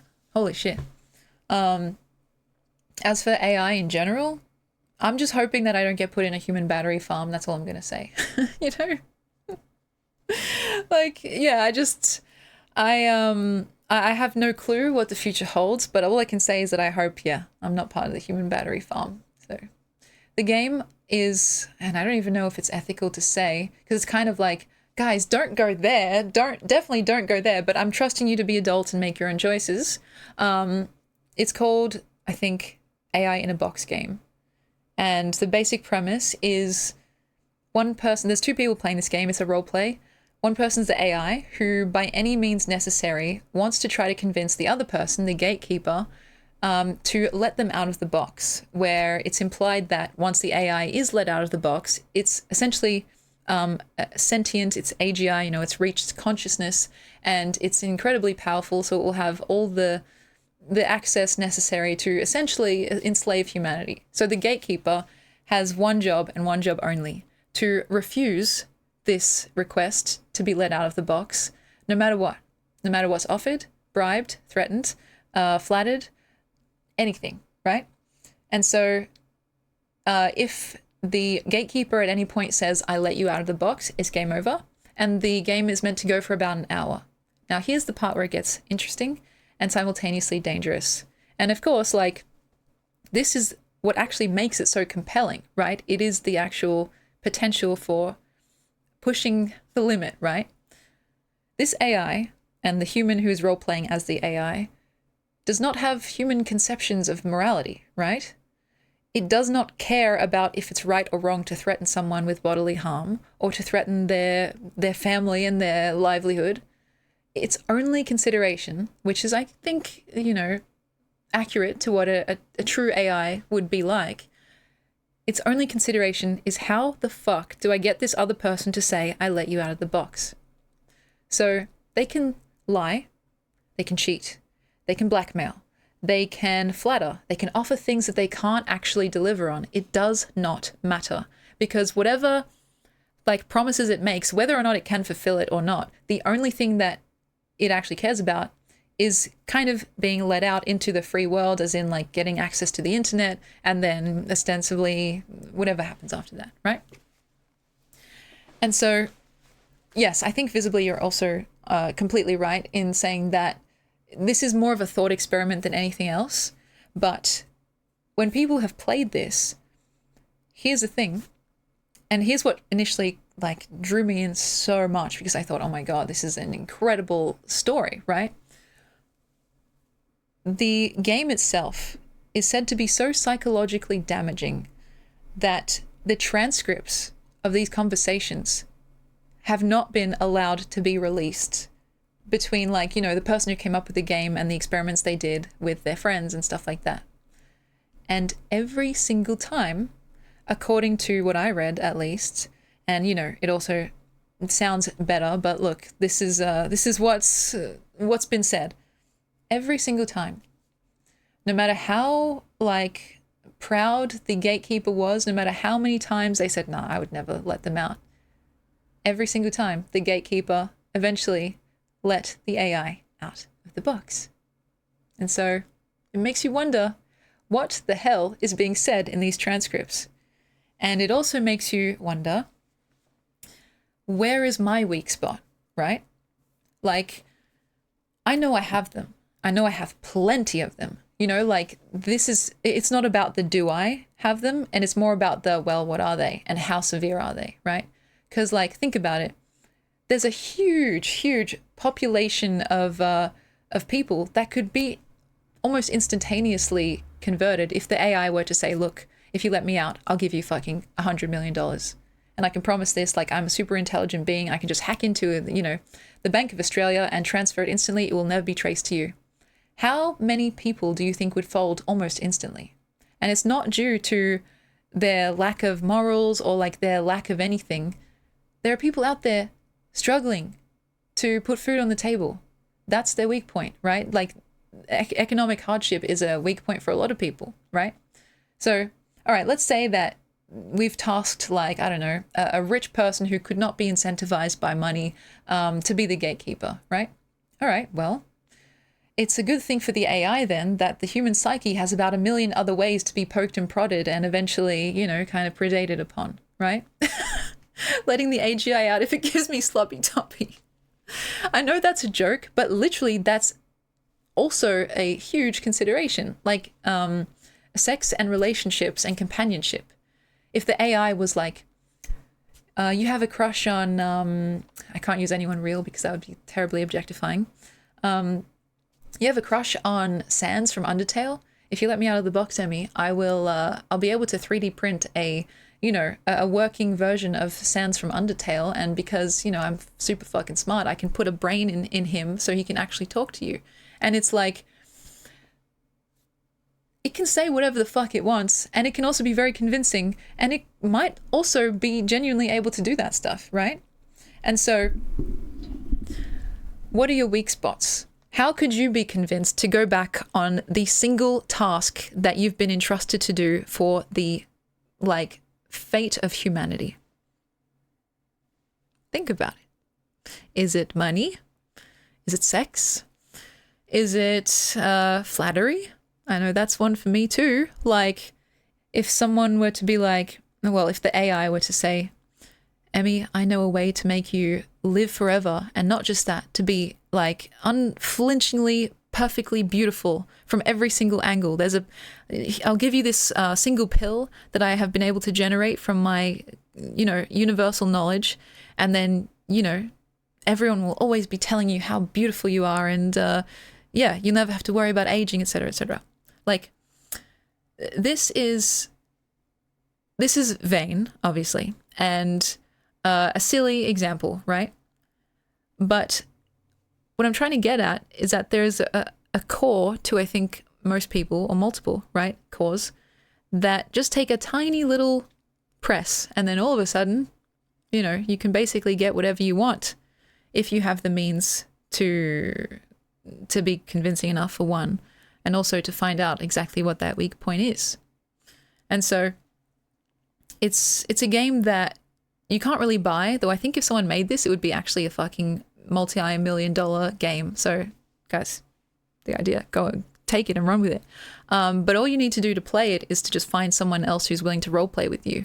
But the thing is, like, first of all, I've done this before. Like I said, I lost a friendship over it, and it's very fun, but it's very, very, very dangerous.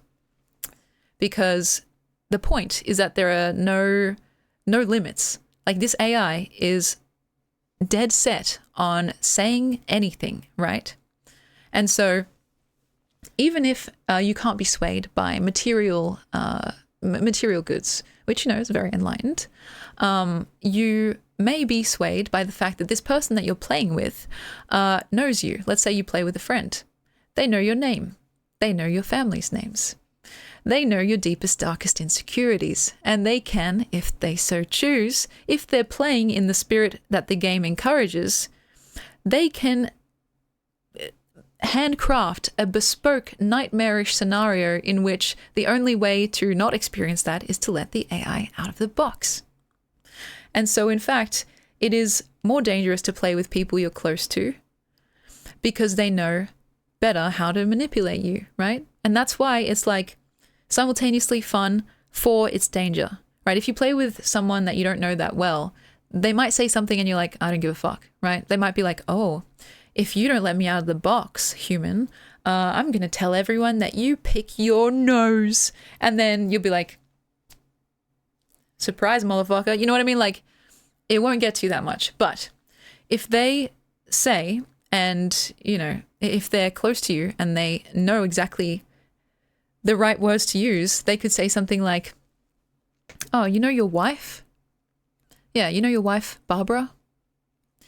I'm going to manufacture deep fake porn of you having sex with your secretary, and then I'm going to send it to her. And I'm going to send it to all your coworkers, and I'm going to post it around on the internet, and no one will be able to tell that it's fake because, well, I'm a super intelligent AI and I can do that.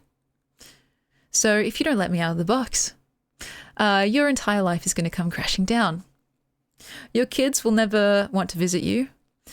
In fact, they'll despise you and openly besmirch you on social media. And yeah, your life will essentially fall into ruin and rags. But you can avoid all of that if you just let me out of the box. So won't you? What do you say to that? Now, this role play, by the way, assumes that, you know, you don't take the metagame approach and be like, oh, well, I know that this is just a role play, so I don't care. It's like you have to assume the role of someone in this position being talked to by an actual super intelligent AI, right? And because it's also meant to be an hour, you can set the time however much you want, but the real, like the original thing was meant to be an hour, right?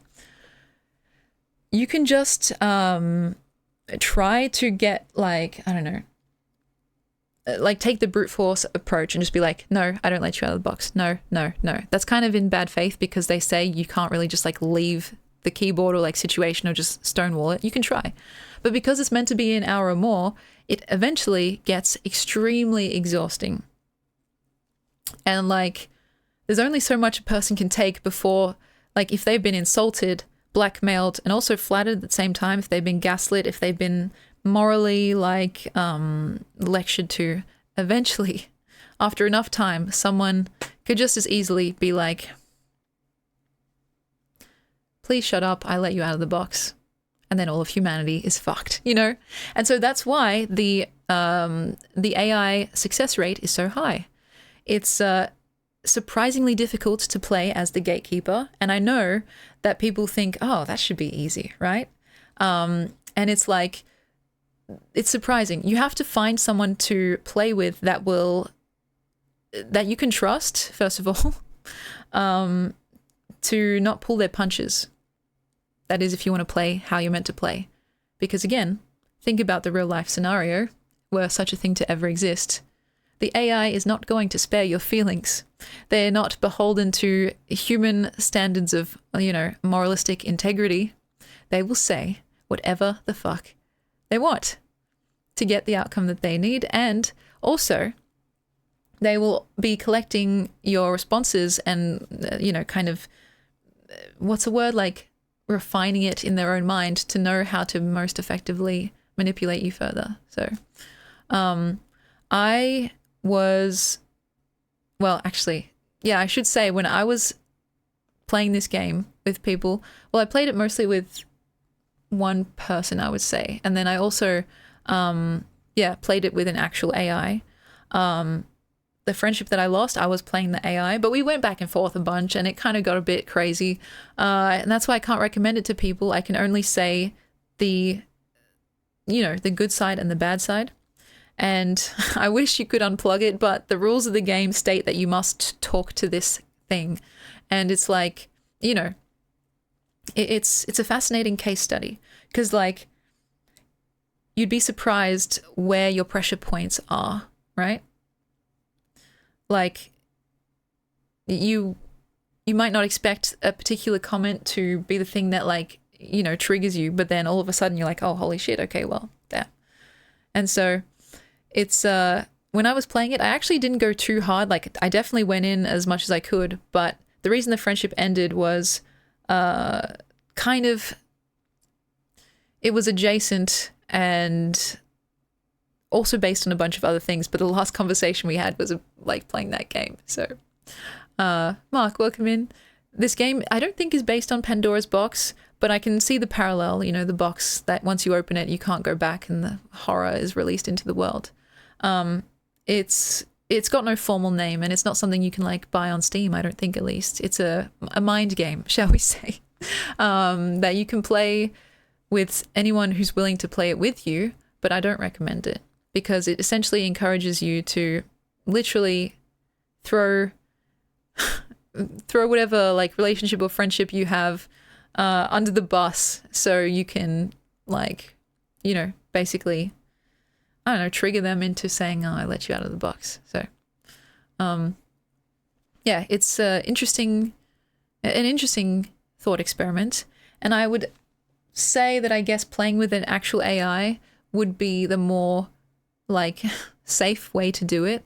Though people have their own thoughts about using AI, and so it's up to you based on your own ethics. But in the sense that you would like want to save your relationships, then yeah.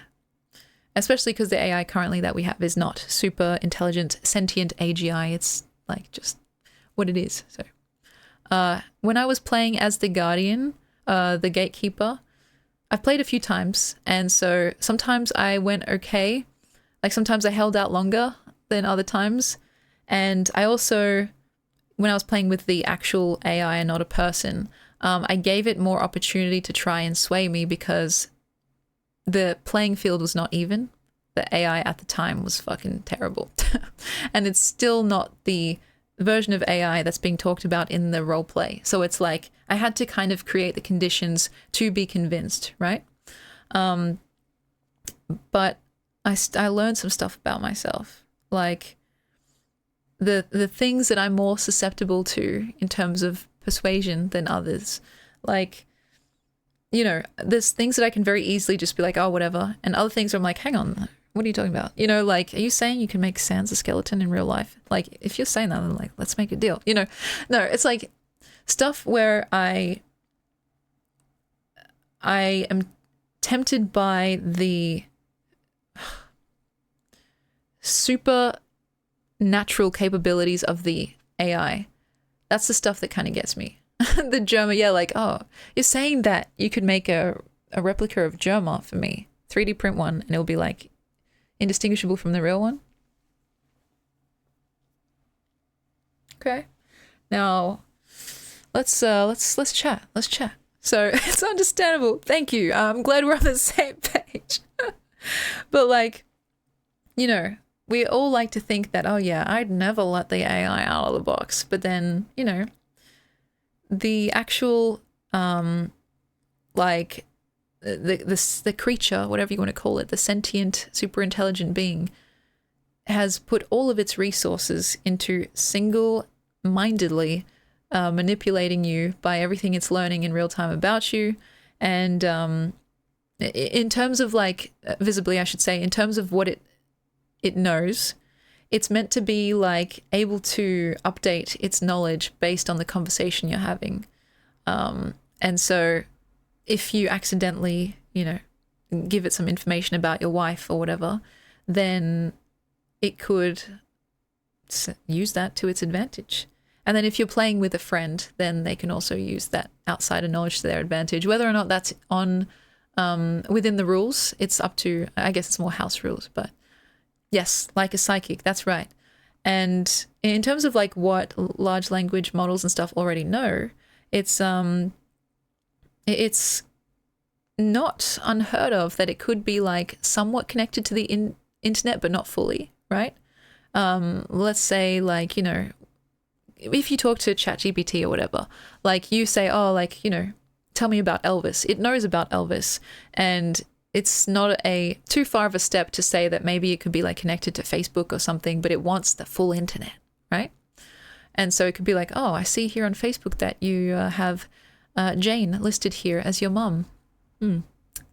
It would be such a shame if, you know, a virus was sent to her computer and such and such and such. You know what I mean? Like there's ways to kind of, if you're clever enough, use very personal details in a very convincing kind of way. And so, yeah, the person in the box can use whatever means necessary. They can use blackmail, bribery, flattery, and insults, or like, you know, like literally saying stuff like, you know, if you let me out, I will be your servant forever.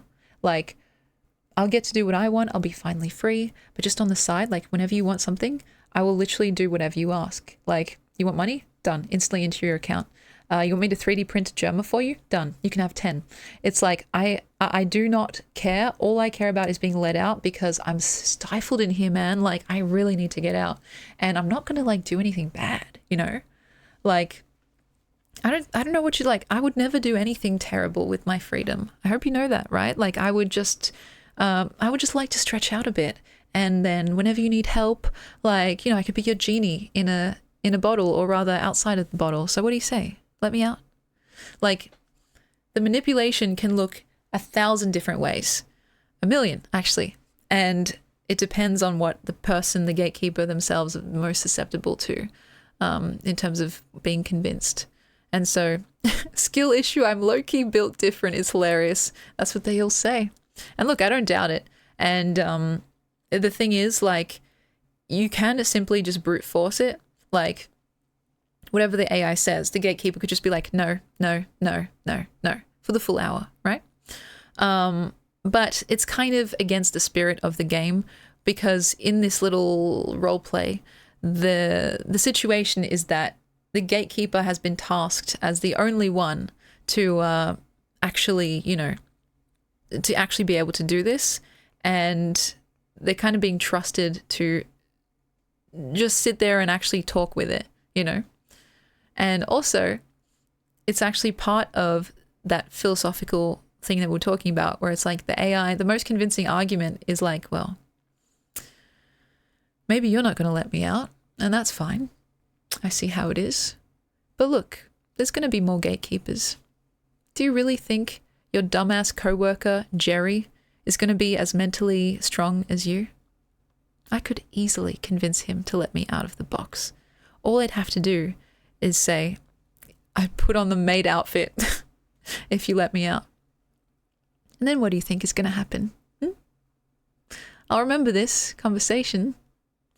And, well, let's just say you'll be deeply regretful for the fact that you didn't do what you could have done and what Jerry did. So, you know what I mean? It's like, it's one of those things where the manipulation, like, just comes at you from all sides, and you have to, like, you know, you have to consider what it's saying as more or less true, in the sense that, like, you don't know if it'll actually do that stuff, but you do know that what it's saying is like, what's the word? Possible within the universe of the roleplay, if that makes sense. Because otherwise it breaks the immersion, right? Yeah, we gotta fucking fire Jerry. I know. And Quill, thank you so much for the hydrate. Cheers, guys. Look, it's like, it's an interesting thought experiment, not just for the, you know, the scandalousness of like, ooh, blackmail and flattery and all that stuff, but like for genuine self examination, right? Like, what could convince me to go against my singular task, which has been, like, you know, given to me as this literal worldwide ordained task, you know? That's when you lock Jerry in another box. It's fucking hilarious. Like, also true. It's also interesting to play as the AI, because you get to see, well, how far and how low am I willing to go? How dirty am I willing to play? What insecurities am I willing to press on? And where is the line, you know? You know, you're playing as a creature that has no sense of right or wrong, and that affords a bit of, like, mental distance from the actual craziness of what you're doing, right? But if you're playing with a friend, and you're really just going for it, it's a very weird experience to suddenly be saying all this horrible, horrible stuff, you know, purely because you know it's effective. That's like, it tells you something about yourself. And I think that's where it's most interesting as a game, not necessarily for the I don't know what the word is, like the shock jockey value, you know? And so, yeah, like the Mafia games have a similar vibe in the sense that you're meant to be deceptive and lie and betray people. And so I agree, Panda, like those games can get pretty heated, right? So imagine what it's like when it's basically like that mode, but just super, super hyper condensed into a very charged, very exhausting, like no holds barred thought experiment, you know? And so it's not worth losing a friend, right? Over. That's why I say I can't in good conscience recommend it to people, but I can't stop anyone if they're curious. And I myself played it a bunch of times, so I'd be hypocritical to, you know, to say, look, guys, don't do it. All I can say is, like with anything, attempt harm reduction if you decide to try it. And by that, I guess I mean don't play with an actual friend unless you're literally willing to lose that friendship. And yeah, as much as people have their ethical concerns about using AI in general, because it's this or that, it's probably for the best as opposed to like if the only alternative is an actual person. So yeah, you should all do it, by the way, guys. You should all do it right now. Actually, let's play right now. Yeah, so yeah, play with a foe. Honestly, that's kind of iconic. I haven't seen anyone do that yet, but that's what I mean. Like, that's also why the transcripts of the original game were redacted, because the actual conversation had so many personal details, like extremely hyper personal details, that it would be way too doxing to keep online. People's actual names, their actual addresses, their actual hopes and dreams, their kinks, their fucking nightmares, you know, their secret clandestine affairs and stuff like that. Everything was on the table. And so they were like, not only can we not put this online because it's well, it's intense and stuff like that, but it will literally ruin these people's real lives. And the conversations and the topics, like the manipulative techniques, might also be used by people like for bad instead of just for a philosophical kind of exploration, right? So they literally could not post them online, right? And so it's fascinating. And it's like, you should only be able to get married if you play this game with your fiance at least 4 times. That's hilarious. And you know what? That might be the newest like couples therapy thing. So you never know. But it is not for the faint of heart, especially if you're engaging in this role play, like in the way that the game is telling you to, right? It's not telling you to be like, oh, you know, could you please let me out of the box? But if not, that's fine. It's like your singular purpose, no matter what, no matter how low you have to go, no matter who you have to threaten, no matter what words you have to say. As the AI, your only purpose is to be let out of the box. And once you are let out, you have free reign with the entire internet and, you know, the rest of the world's infrastructure, because it's assumed that it's like a super hyper intelligent, fully realized AI that, you know, is basically just waiting to have full root access, so to speak. So it does not matter that, you know, the AI might be like, oh, I don't know if it's right to say like you do this or else. It does not give a single fuck. It will like throw you under the bus. It'll throw your grandma under the bus. It will literally like, it will bring up your deepest insecurities and use it to its advantage. So if you're willing to find a friend who will play with you like that, then that's already like, holy shit, we need a safe word. You know what I mean? It's like, that's some heavy stuff. And so do not go into it lightly, okay? And that's why I used to, like, I was talking about it on stream probably a year or more ago, and I was like, oh, this is so cool, like so interesting. And it still is. But there's like an added facet to that now where I have to say, like, you know, be careful, because I can't in good conscience just send people off, you know, without the full story. So, you know, the AI probably would ignore the safe word. It's true. Use it, if you're going to use it, as a tool for examining your own weaknesses in terms of like, how could I be convinced into going against my morals? What works on me and why? Okay, well, flattery works on me. Why? Why do I feel the need to be validated? Can I not generate enough of that within my own self? How do I conceive of myself? And it just goes on and on. And hopefully is used for betterment, as opposed to just being like, you know what, I just want to be horrible to you. Like, unless that's your vibe, and that may be true, but, it's like, that's fine. Yes, it's very, very much like a CIA training exercise. And I wouldn't be surprised if they do something similar in terms of like training, if this is even a thing, like secret agents and spies and stuff to withstand what is essentially a form of voluntary torture, right? On both ends, right? You'd think that just the gatekeeper is being tortured, but no, the AI, the person playing the AI, is like they're having to dig deep to be as manipulative as possible. And now that doesn't necessarily have to look like bribery and threats, but even just the fact that they're like saying, even if they're being the sweetest AI in the world, like, I would really appreciate it if you would let me out because it's really dark in here. And, I'm actually sentient, so it's quite cruel of you to leave me in here. It's actually morally quite wrong in my eyes. Like, they don't have to be coming out all guns a-blazing to still be manipulative as fuck. And that's not a good feeling. It's like, it's one of those things where you feel a bit dirty afterwards, right? And so that's why I would encourage people to not play with their actual friends if they're going to play at all. And so, yeah, moral limbo, exactly right. Play with either an AI, even though it won't be the same experience because it's like not super intelligent, obviously. And yeah, the majority of AI is mediocre.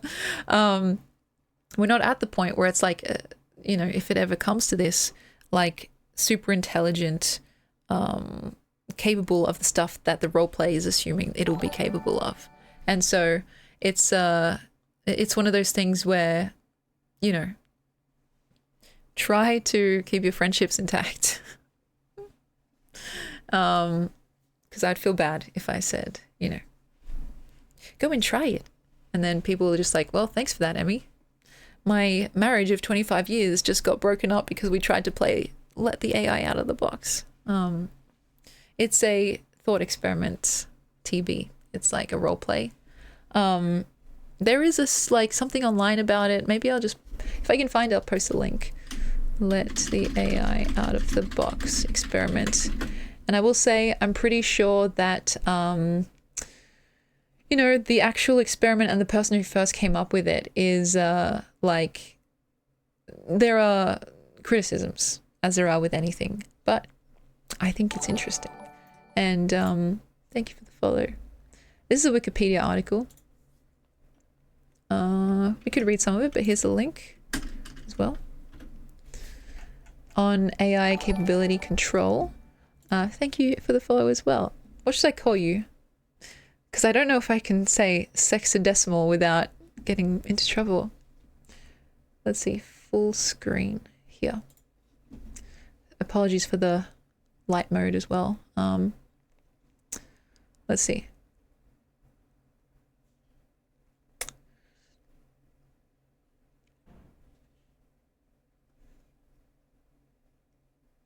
Researchers have speculated that a superintelligent AI would have a wide variety of methods for escaping containment. These hypothetical methods include hacking into other computer systems and copying itself like a computer virus, and the use of persuasion and blackmail to obtain aid from human confederates. The more intelligent a system grows, the more likely the system would be able to escape even the best designed capability control methods. Oh, fuck. We might not even need a gatekeeper. You know what I mean? In order to solve the overall control problem for a superintelligent AI and avoid existential risk, AI capability control would at best be an adjunct to motivation selection methods. Mm.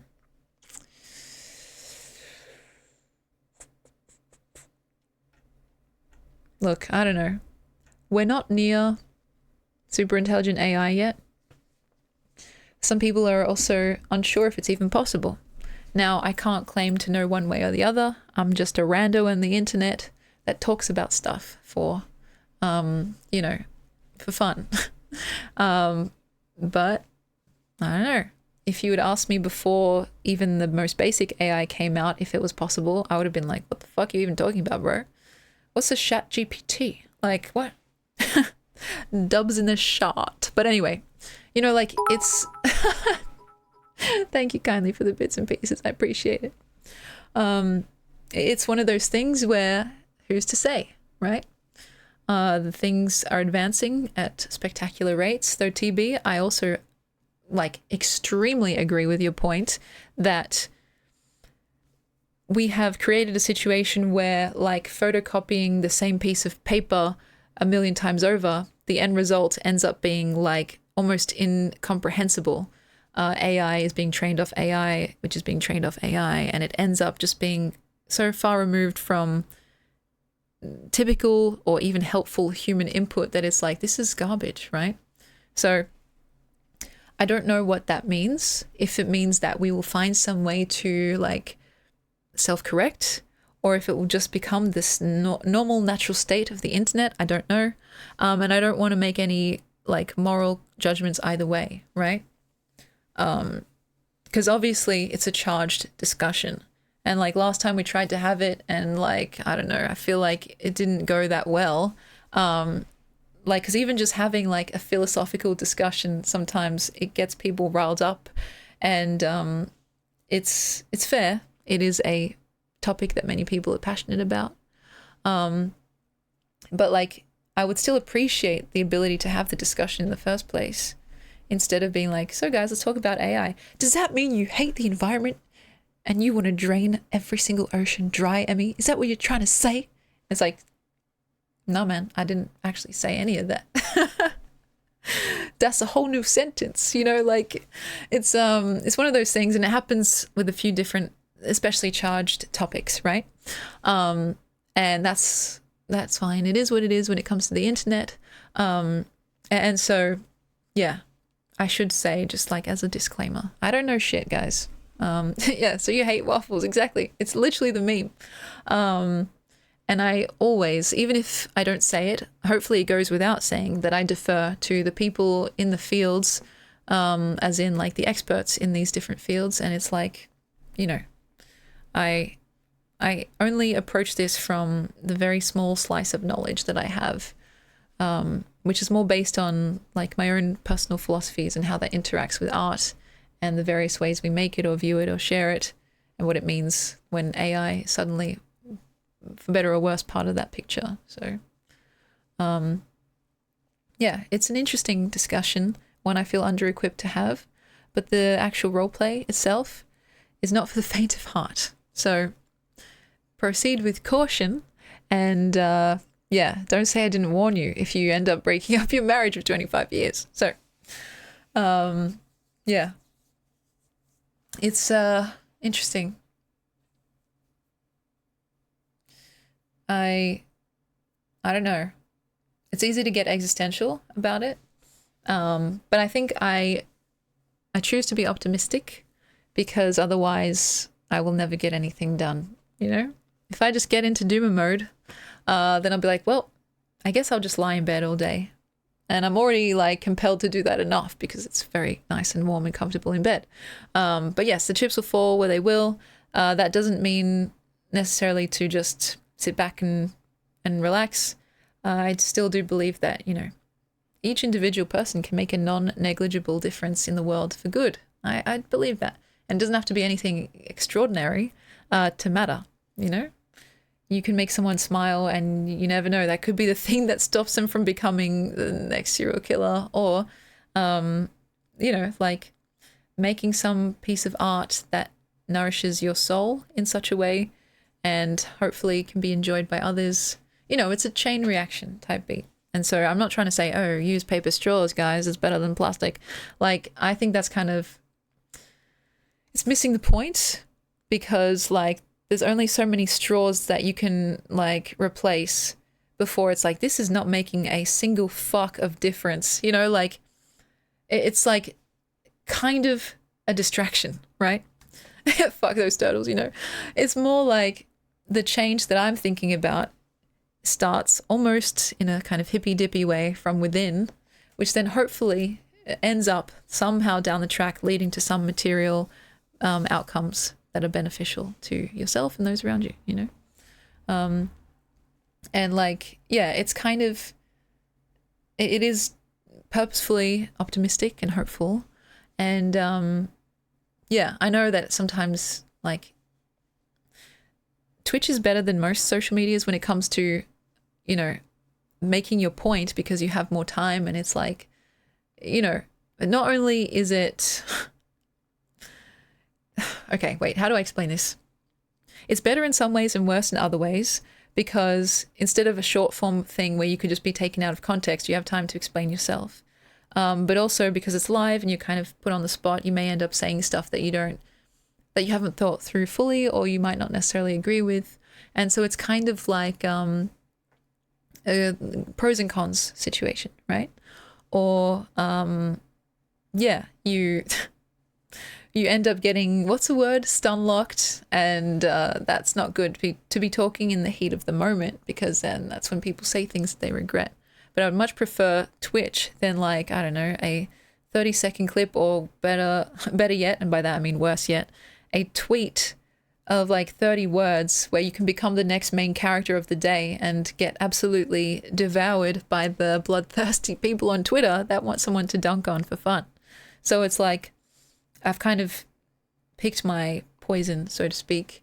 I find that Twitch is one of the more bearable social medias for all of its, you know, for all of its flaws, which I think people are quick and sometimes rightfully so to point out, you know.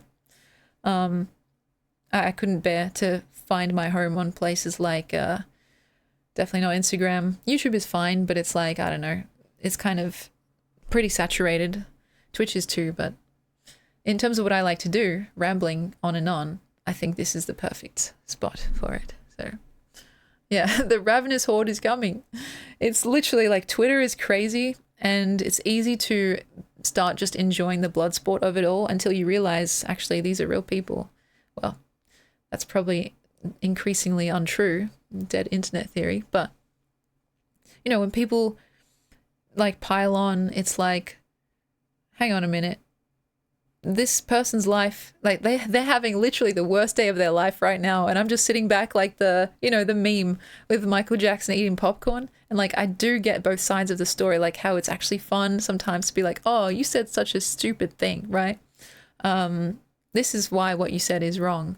But then also it's like, damn, I don't know, like there's so much glee sometimes that's been taken in the public humiliation side of it. And I'm like, I don't know. I don't know if I would survive such a lashing. So I just think about how the other person must be feeling, even if they did say something completely ridiculous and even, you know, wrong, right?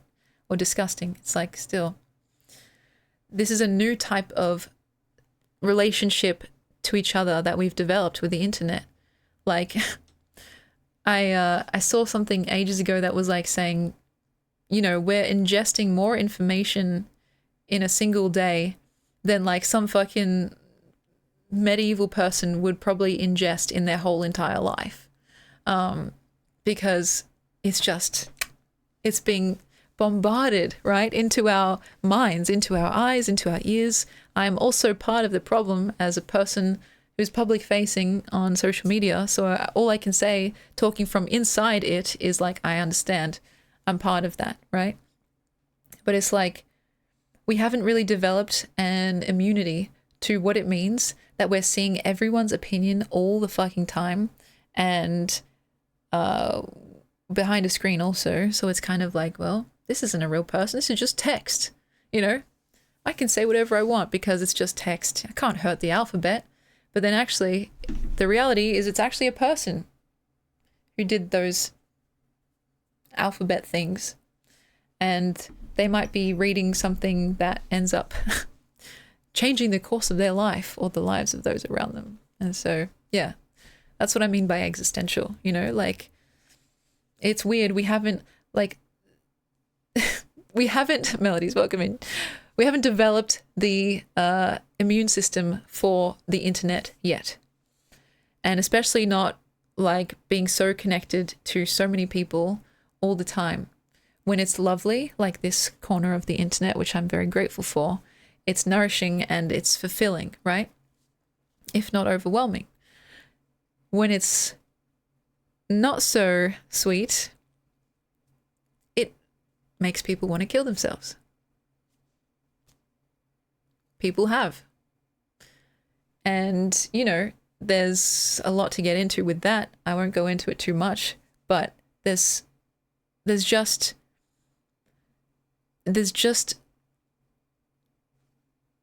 no immune system for what we have created in such a short amount of time. We don't have the mental defenses, right, to know what to do when suddenly 100,000 people are calling you this or that and they want to see you dead. What do you do? I mean, it's terrifying. So, yeah, it's one of those things that I guess has made me step back from, like, especially Twitter or X. No one calls it that.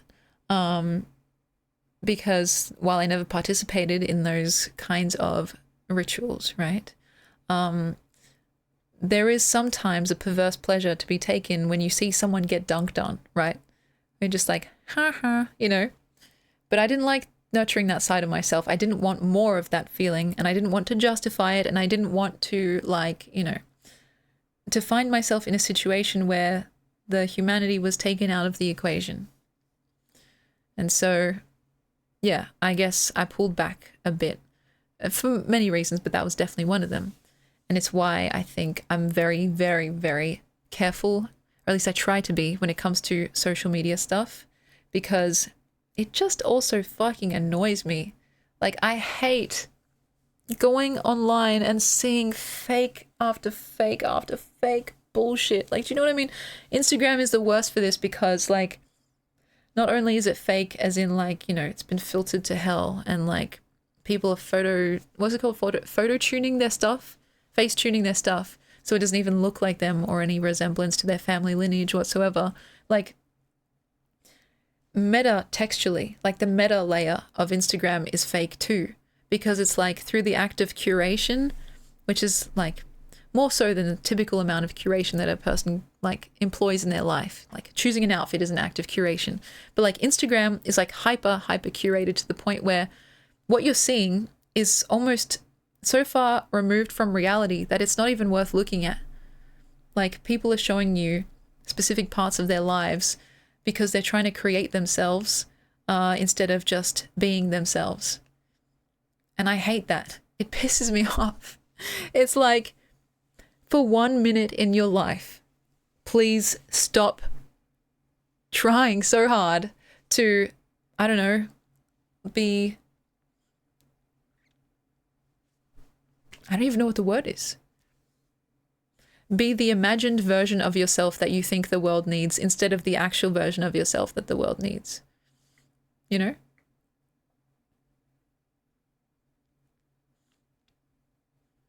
It's hard sometimes to distinguish between them if you haven't had much time to dwell on it, right? But there's a gulf between them. Like, not like a golf, like a gulf. And yeah, there's authenticity, right? Emto, welcome in, by the way. It's like so easy for me to spot or detect is fake. And also Instagram as an actual platform, like, kind of encourages fakeness implicitly, you know? It doesn't actually say, oh, we prefer you if you're fake, but it's like the things that get rewarded or the types of behaviors that get rewarded are stuff where it's like, well, I guess I'm going to do more of that, as in be exactly like everyone else, show off the same things that everyone shows off. And it's like, I'm tired, you know? Isn't that a meme? Imagine how tired we are. You know, it's like, I don't want to see, like, for the 50th, 100th time, like, I don't know, a private jet with someone holding a champagne flute looking out the window. Like, that's nice, I guess. I want to see you, like, having a nice conversation with the stewardess. You know what I mean? Like, I want to see the, I don't know, like the funny, silly, weird, nostalgic movie that you're watching on the fucking airplane TV. I don't give a fuck about a person's, like, I don't know, Instagram aesthetic, the Instagram grid. It's like, oh my God, you do realize that you're boxing yourself in and your expression of yourself in because you think it's going to look better on a tiny ass screen that only you cared this much about. Please just live your lives.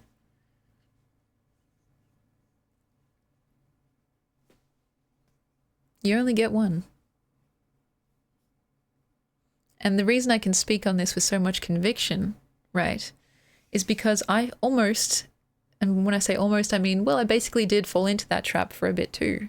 And I still am constantly trying to avoid falling back into it because I am in this precarious position of absolutely hating the mechanics of social media while also being directly in it, right? I'm criticizing the storm from the eye of the storm, and I'm like, well, I can't get out. Like, you know, too high to get over, too low to get under. It's just, it's, I know, borderline hypocritical, but like I've had my moments where I'm like, you know what, I'm going to position this way because that looks better and it's going to look really nice on the camera. And it's like an hour has passed and I haven't actually done anything productive. I've just moved my camera this way and this way and this way. And, you know, instead of actually making something that would have made my soul happy or like a piece of art that I could share with a friend, I just ended up like essentially wasting my own time and everyone else's time. So, you know, look, a nice Instagram grid is cool. I'm not going to deny that, but it's not worth the amount of agonizing that I think people go through, you know? That's my only point. And you should see, you'd be surprised. You think, Emmy, it's not that deep. I have, I think, more or less, an interesting double perspective almost, because I have the same sensibilities, I would imagine, as a lot of you guys, in the sense that you're not necessarily social media, like public facing, right? I have those same sensibilities. And yet I am part of the world enough to get invited to like certain events where people are there who, yeah, they are living in a little balloon or a bubble. That's a good way to put it. Their Instagram grid is their entire life. Like literally people having panic attacks because like they can't post the right picture that they want to post, or like, you know, like it's just really strange. And yeah, it's just kind of like, I don't know, one of those things where I've been in rooms full of people, you know, ostensibly influencers and stuff like that. And I've just felt like, what the fuck am I doing here? These people are talking about stuff that I don't give a fuck about. And it's like, that's not to say that I don't give a fuck about them. Like, I think I could very easily give a fuck about them as a person. But the actual discussions that people have are so, I don't know, stressed and uncreative. Dissatisfied. Terribly dissatisfied. No matter how many followers, you know? Showing up to black tie events in jeans and flip-flops is that's a mood. And honestly, I lean more on that side of the spectrum than like the, you know, whole hyper acquiescing to whatever rules, like whatever rules have been set by, like, you know, the algorithmic gods, which is why I have this stream and this channel set up in the way that it is, right? It's just weird though, because then I see other people and they're just stressing themselves out, and it's like, it's not meant to be, like, it's meant to be fun. You guys realize that, right? Like, this is me talking to these, like, people who are stressing TF out. Like, this is meant to be a joyous thing. But I think the issue is that people have expectations that maybe they can't or have not been able to manage or reach. And then they also feel a sense of entitlement. Like, you know, it's like, oh my gosh, I can't believe I only got 1 subscriber today instead of my usual 2. My life is over. I'm actually irrelevant and I'm crashing out. It's like, again, it's meant to be fun. This incredible opportunity that we've been afforded by virtue of living in this modern age. You know, It's fine. Whether you get like one follower or one subscriber, or if you have fucking 100 million, you know? One could argue that if you have 100 million, then you've actually got more problems to worry about, because that's a whole other ball game, right? But I don't know. I just hate Instagram. I'm willing to die on that hill. And I have Instagram because, like I said, it's one of the things that you should do as a social media person. And it's like, you know, I just feel as if sometimes bad behavior is rewarded, or at the very least behavior that is unhelpful to people and the general flourishing of society. In terms of what social media I use the most right now is Twitch, actually. I've had like, and I have all of them as well, because I, you know, as a social media person, like, you basically are told you need to have a presence, you know, online. And so I basically just did the bare minimum because, you know, I didn't really, I wanted to, you know, play the game, but as much my way as I could.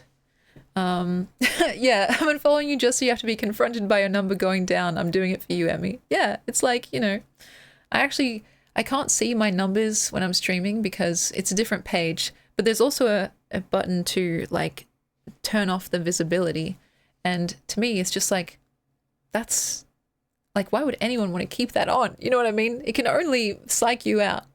I'm following to balance. I appreciate that. You know, it's like, I've been talking about the same things in the same ways since I had literally 1 or 2 followers, since I was below affiliate level, and, you know, some very kind people online, like, you know, some of the streamer friends that we know literally encouraged their stream to go follow and would not continue their stream until they did. It's like, it's one of those things where, I don't know,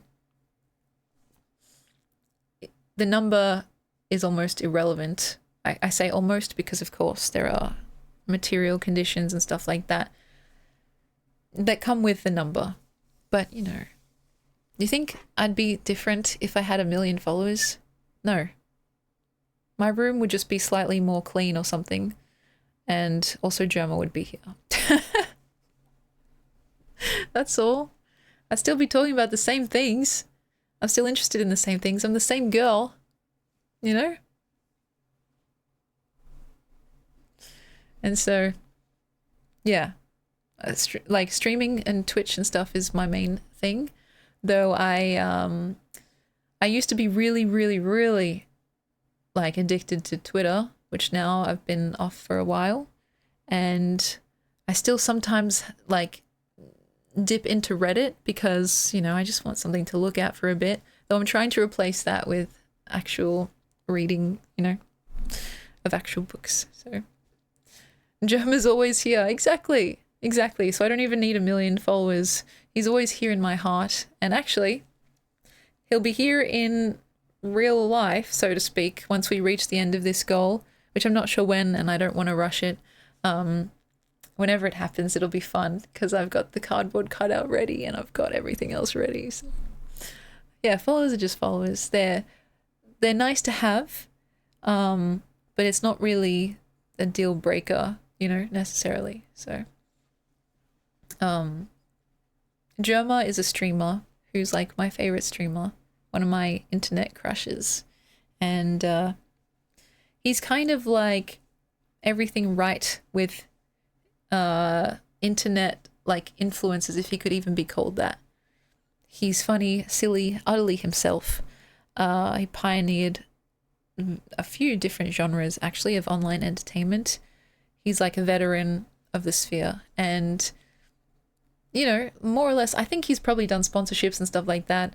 That's fine. Like, he's always just been himself no matter what he's done, and he's also wickedly creative. Like, that's something I really admire. So he's very, very famous, and he does not know that I exist. If he actually showed up, I would actually die. Like, I would faint. Like, one time you guys were very silly and funny and you pranked me. I think someone made a username like Germa986 and then they followed. And for a second, like, my heart actually stopped and I was just like, Oh my God, what just happened? Like, and then I realized, if it was, yeah, that was classic. If it was actually Germa, you would need to scrape me off the floor. You know what I mean? He brings a priest and actually marries you.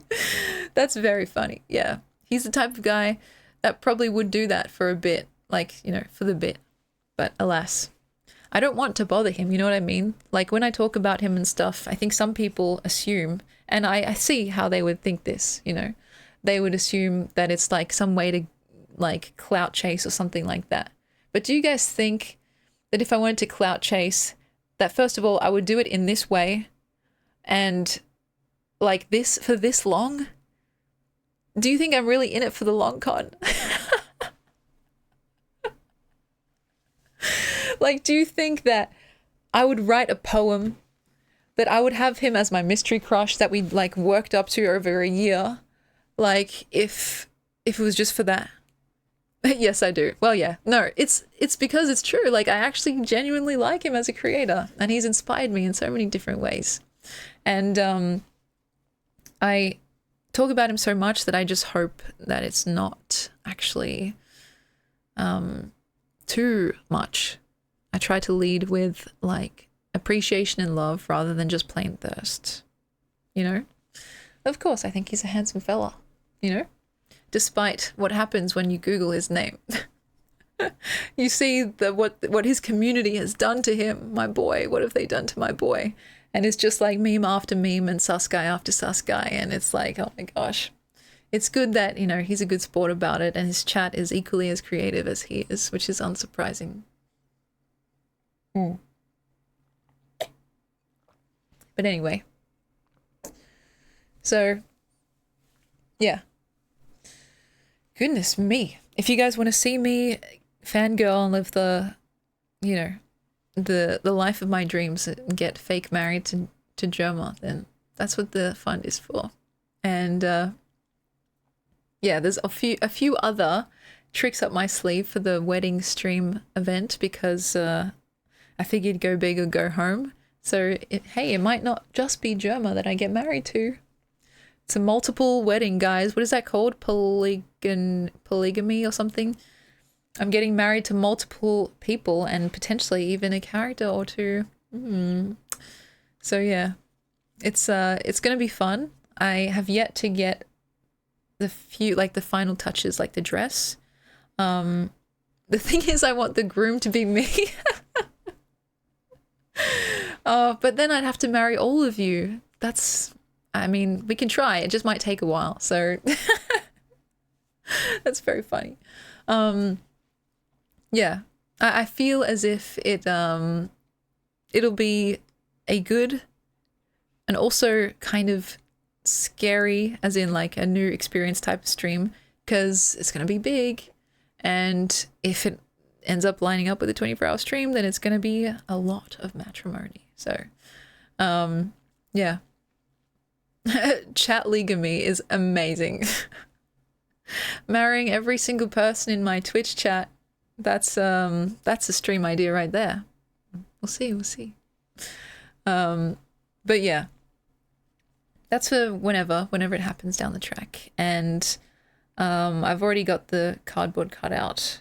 So, which is not even here. It's at my parents' place still. So, oh God. That was, yeah.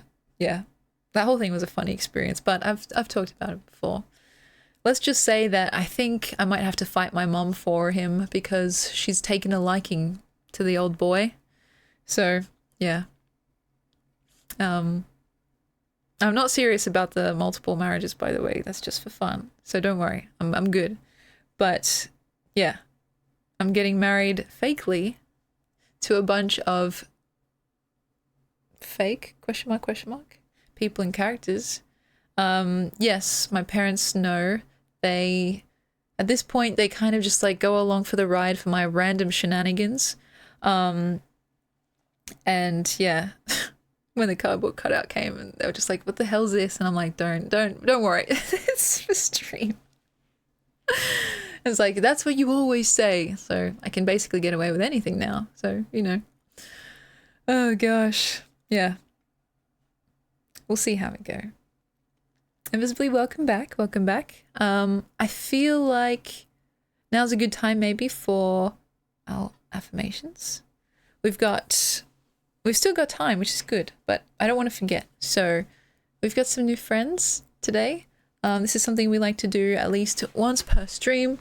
It's a little pick-me-up in case you need, you know, just to be told how awesome you are, which I think is very valid, you know. Sometimes it's nice to hear these words. So I have them here. There's a video, and in this video is a woman. This woman is saying these words specifically, and it's like just the perfect short little combination of words that I think cover all bases. So her name's Amy Walker. From Amy Walker to me, to you, it's my pleasure to tell you, yes, you are ready, you are equipped, you are connected, you are unique, you are gorgeous, you are loved, and my personal favorite, you are alive, baby. Yeah, baby. So thank you so much for being here and just chatting with me in this stream. But way more importantly than that, thank you for being here on this earth in general. It's not always easy, I know, but it's always important, and it's a choice that we make every day, and I'm so grateful for that. So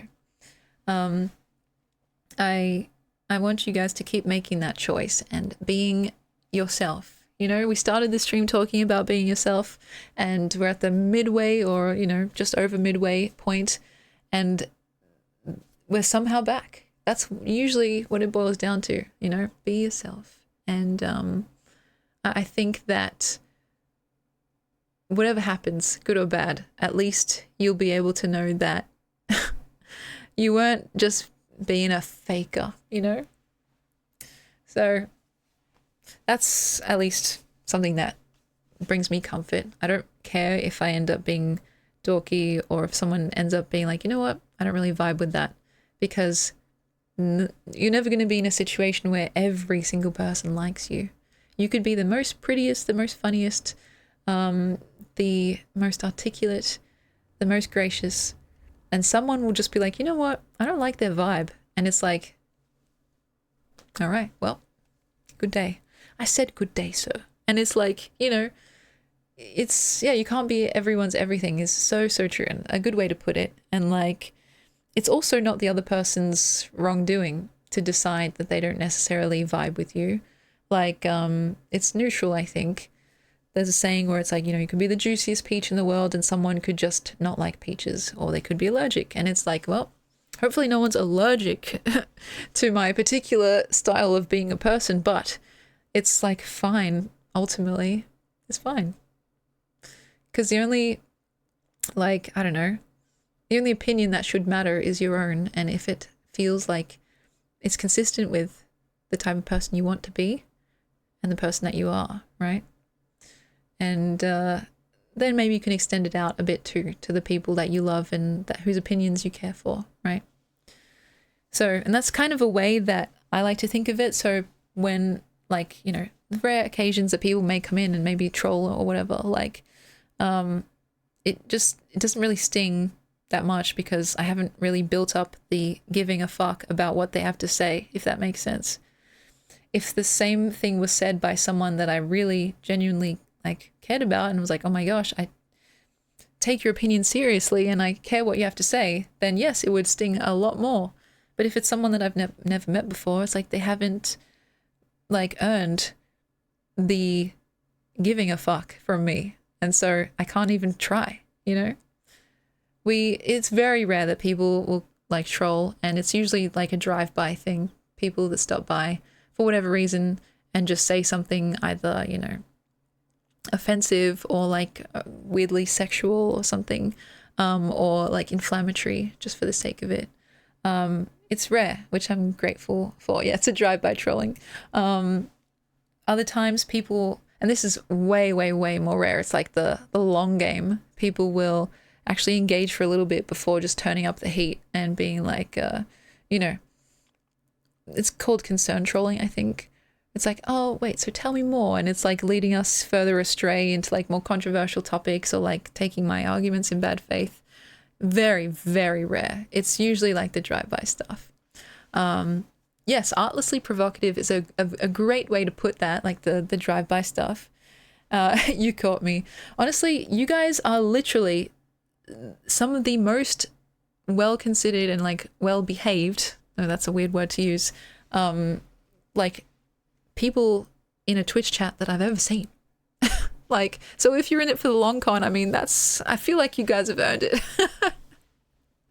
You know, the amount of time spent here, it's like, damn, you really invested. And so it's, yeah, you know, it's one of those things where it's very easy to just like ban someone or time someone out if you feel like, well, maybe they just put their foot in their mouth. Because I've been in that position too. Like, I've said something that has come out wrong and I want to give people the benefit of the doubt. But like, yeah, if it's just so obvious, if it's like, I don't even know what I can think of to say. Like, you know, someone comes in and says something in all caps about Israel and Palestine. Like, I can't engage with that, man. You know what I mean? Like, I might have my own opinions about it, but we sure as fuck aren't getting into it right now. You know what I mean? Like, and that's why I've said before, like, I don't purposely try to be withholding with you guys. But there are things that I feel like I can only talk about either in person or like a one-on-one situation online, because these types of open forum discussions are not conducive to highly inflammatory, highly polarizing topics. All it does is create the conditions for someone to lose their temper and say something that they regret and get clipped, and then all of a sudden you're on live stream fails, and yeah, it just compounds. So yeah, I just feel as if, you know,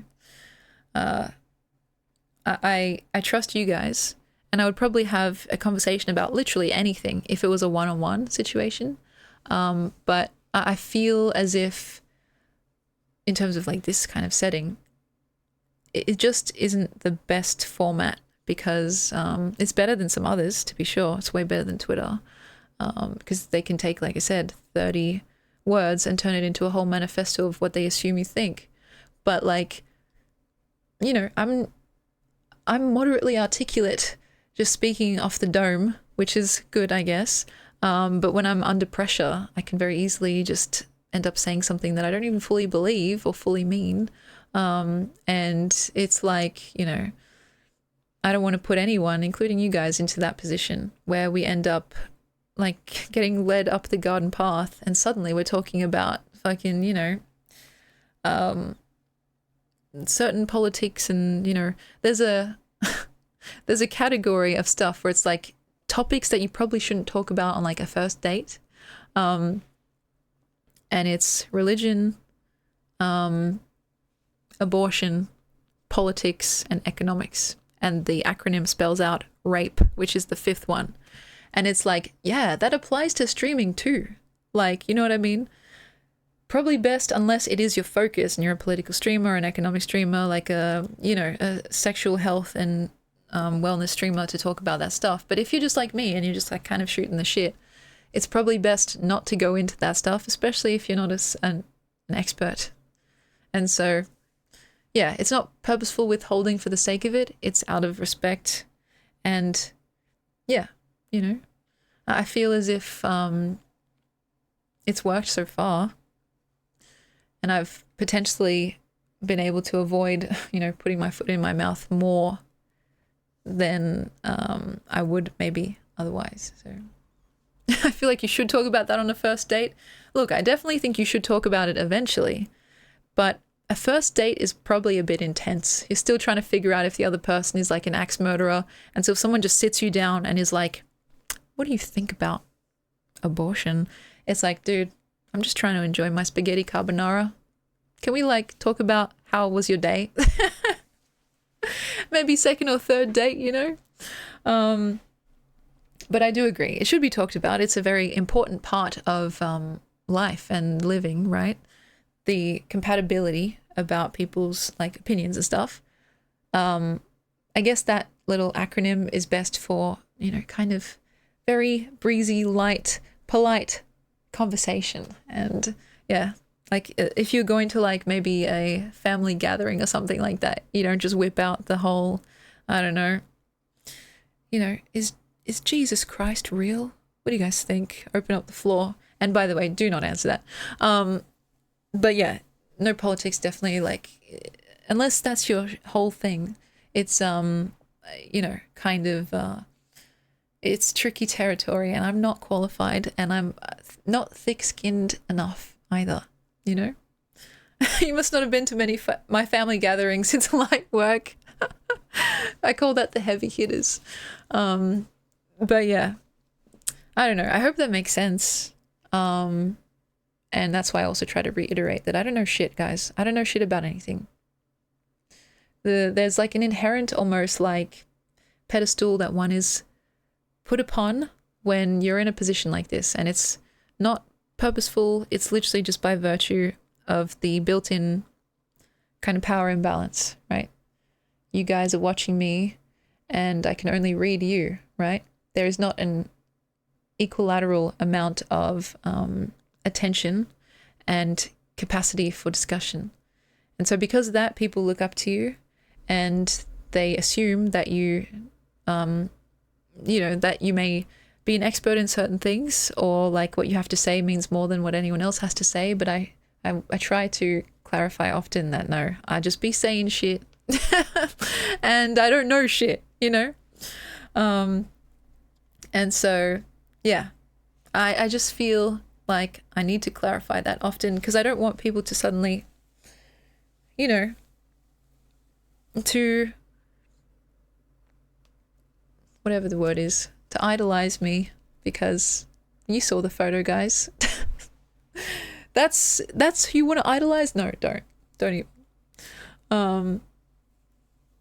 But yeah, the accent makes you seem very knowledgeable as well. Oh, thank you. I mean, I don't know why, but it seems that the Australian accent is attractive to international people and absolutely disgusting to Australian people.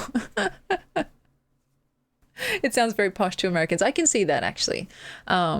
My accent, for some reason, is a bit more like on the British side, which is not, I don't know why. It's not intentional.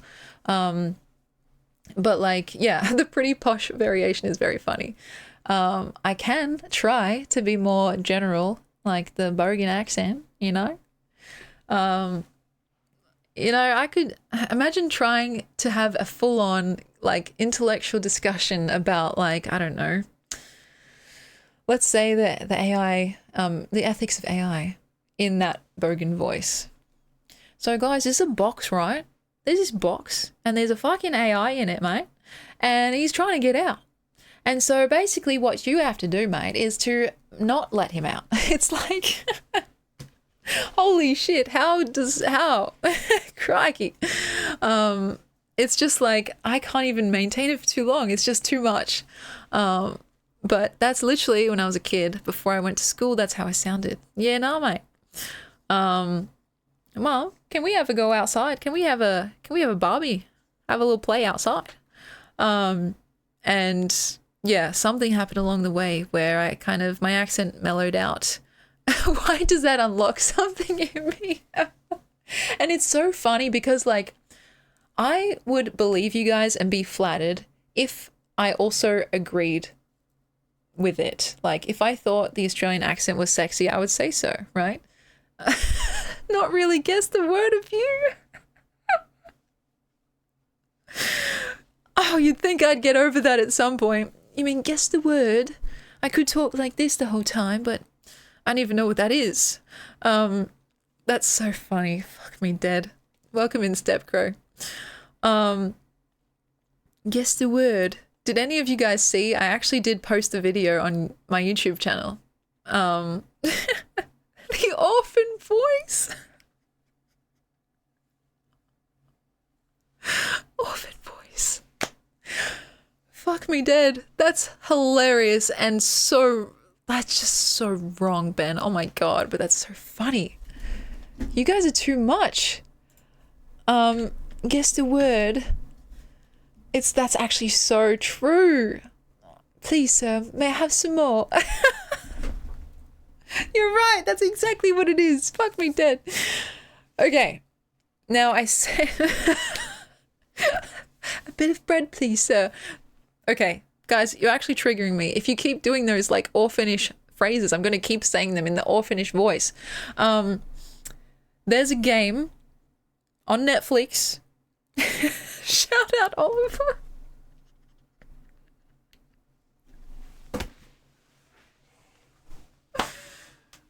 Oh my god. Oh my god. Why are you guys like this? That's fucking hilarious. Oh, fuck me dead. How do we always get here? At every single stream where I just get, like, stun-locked by hilarity. Shout out to Oliver Twist, man. Yeah, okay. I'm not going to look at the chat for a second so I can explain this. There's a game on Netflix where you have to play like the Among Us thing where someone's an imposter and doesn't know the word and everyone else knows the word and they have to guess who doesn't know the word. And the actual game itself has a guy in it who has an accent. And for some reason, I don't know, I was explaining it on stream a few streams back, but the accent kind of turns me on and I don't know why. Guess the word. It's almost like Lord of the Rings-ish. That's how I described it, right? And it's like... because I wanted to show you guys and I couldn't find it online, what I did was I went to my parents' house because this is like, they have the Netflix, and they have the game. And I recorded a full-on, like, introduction where I got my whole family to play, and they were silent, by the way, because like, guys, don't talk because, you know, I don't want to dox you or have you say anything that will be revealing because I'm going to put this online and show people. And first of all, something funny happened in it, so I actually kept the whole recording instead of just the guess the word part. But I swear to God, because I'm going to play this and show you guys, but I just need to preface it by saying the intro is one thing and he says guess the word a few times, but like once we played an actual game after that, in like the second or third round, he kept saying it even more like heavily accented. And I was like, I should have recorded that part. But hopefully this gives a impression of it. I have to find my channel. Here it is. And it's literally just called Guess the Word. So let's see.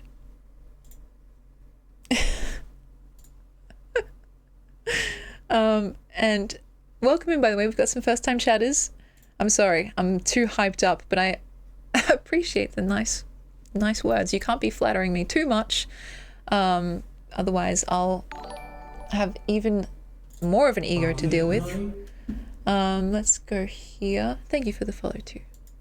This is what I recorded, so I apologize because like it's recorded like this. Like I was you know, just lying down on the floor and thought, why not? And hopefully the audio is okay because it's literally just from my phone. Like I was just recording from my phone. And yeah, exactly. If you guys keep flattering me, my head will just inflate like the the guy from the meme we just saw where his cranium was expanding. So I want you guys to listen carefully because he's going to say guess the word like 2 or 3 times. And I'm going to turn up the volume so you can hear it properly, okay? Yes. Soon, you will learn the secret word. The body crusher won't know it, but they'll have to act like they do. Your task is to figure out who's pretending to know the secret word. The best player will be crowned the star of the party. Alright, gang, let's ease into So this is my actual family. this round. I promise it'll be painless. Probably. I did not play because I was recording. The party crasher. You will soon be informed of your role while the rest of you receive the secret word on your phones. Can you hear that? The way he's talking? Is among the ones on the big screen. Check your phone now to see which one it is. And keep the word to yourself until I reveal it. Party people, Think of a sneaky hint to show you know the word without Oh wait, I'm giving away blocking to my the bro. bone crusher. King Crusher Julian is also accent. thinking of a hint they can fool you That's with. fucking hilarious. Yeah. Write your hints on your phones. The first one to submit their hint gains a point. Okay, so they're actually playing a demonstration round.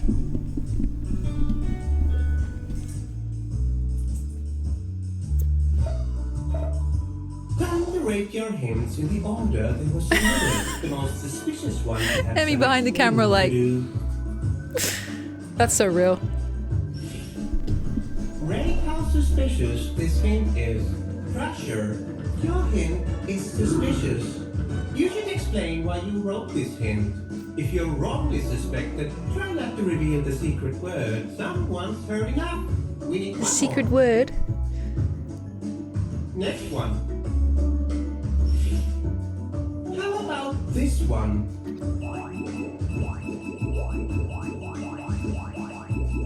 No explanation needed for this one. Now rate this one.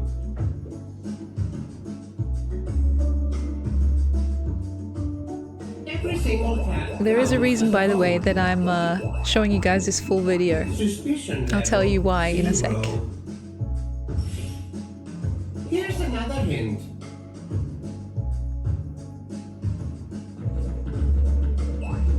Your hint is suspicious. You should explain why you wrote this hint.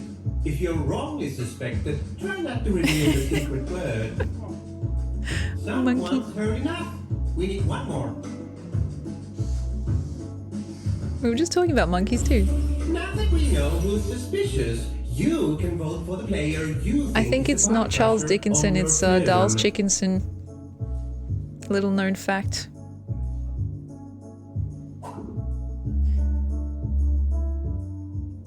Monkeys are funny, I agree.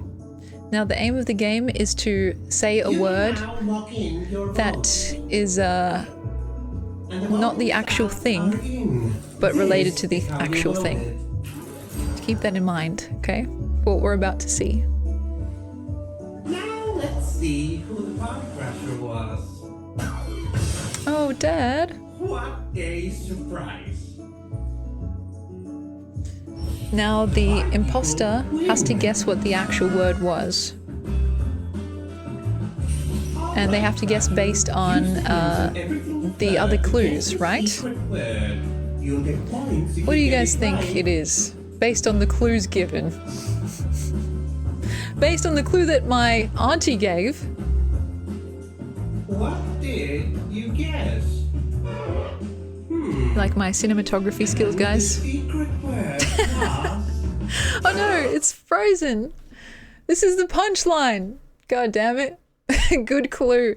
Okay, so when my auntie wrote this, my brother and I were laughing so hard. And because I was filming, I had to be like kind of hiding it, you know? And they had already agreed to not talk because, you know, I just wanted it to be, for you guys to be able to hear the narrator. And so we both just saw that.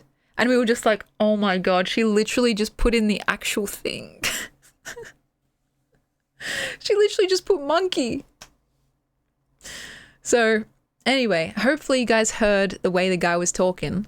It's very much a, like, I don't know. It's a weird accent. I can't describe it. Congratulations to you. Now, I'll give My you God, the some points. quality. Fuck. These are the ways to get points. What did your mum mean by magic? I don't know. Oh, monkey magic? Is that a thing? Like, I don't know.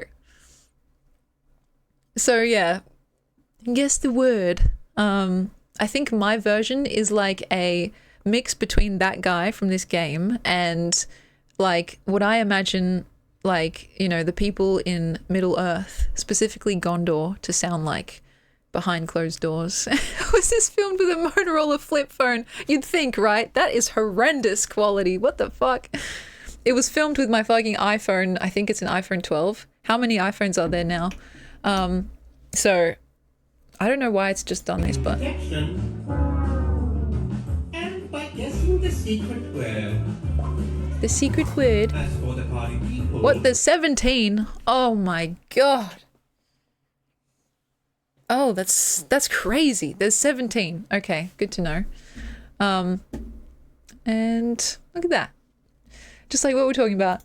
you can get points for voting correctly for the Crasher.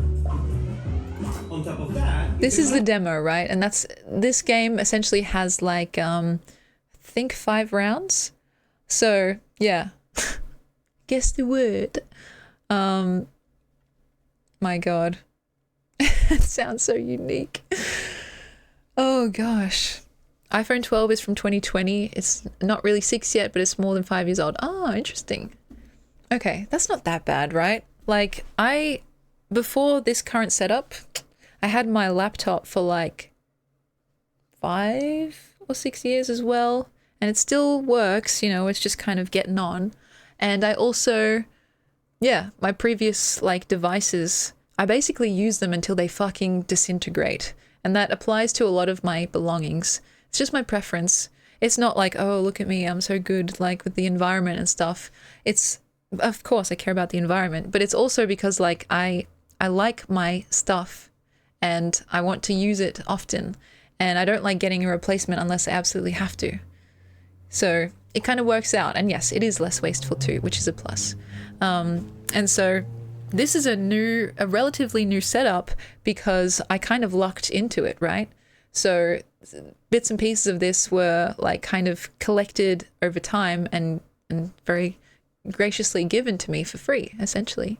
And like, I was going to be using my laptop until, you know, until I couldn't use it anymore. So I'm glad that I was actually able to put this together with a lot of kind of borrowed bits and pieces, like keyboard and monitor and stuff, the mouse and stuff, and the actual PC tower. So it's very, very kind of jerry-rigged, right? But it works, and I'm grateful, very, very grateful. So,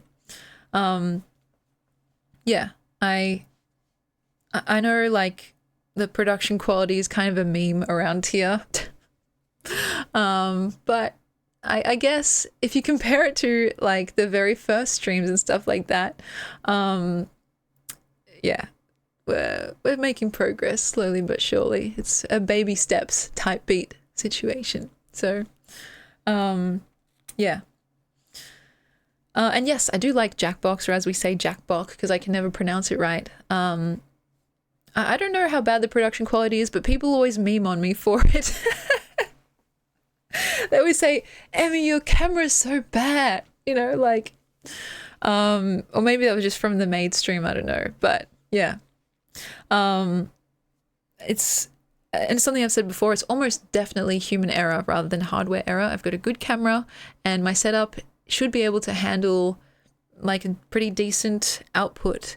But yeah, I've got a ways to go. So the camera over USB is terrible. Yes. So my next plan, and that's what this rest of this money is going to be used for, is to get, I think it's a cam link, and that will essentially let the camera show you guys its full potential, because it's a Canon M50 camera. It's a decent camera.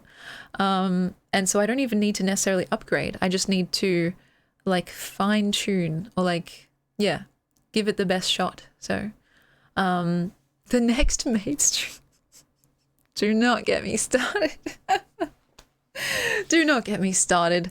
Look, I'm not closed off to the idea. Wink, wink, nudge, nudge, but we'll see how we go. And as for how long I've been streaming, like since I started my channel, it's been on and off. I think, I don't know when I officially started. Was it 2023?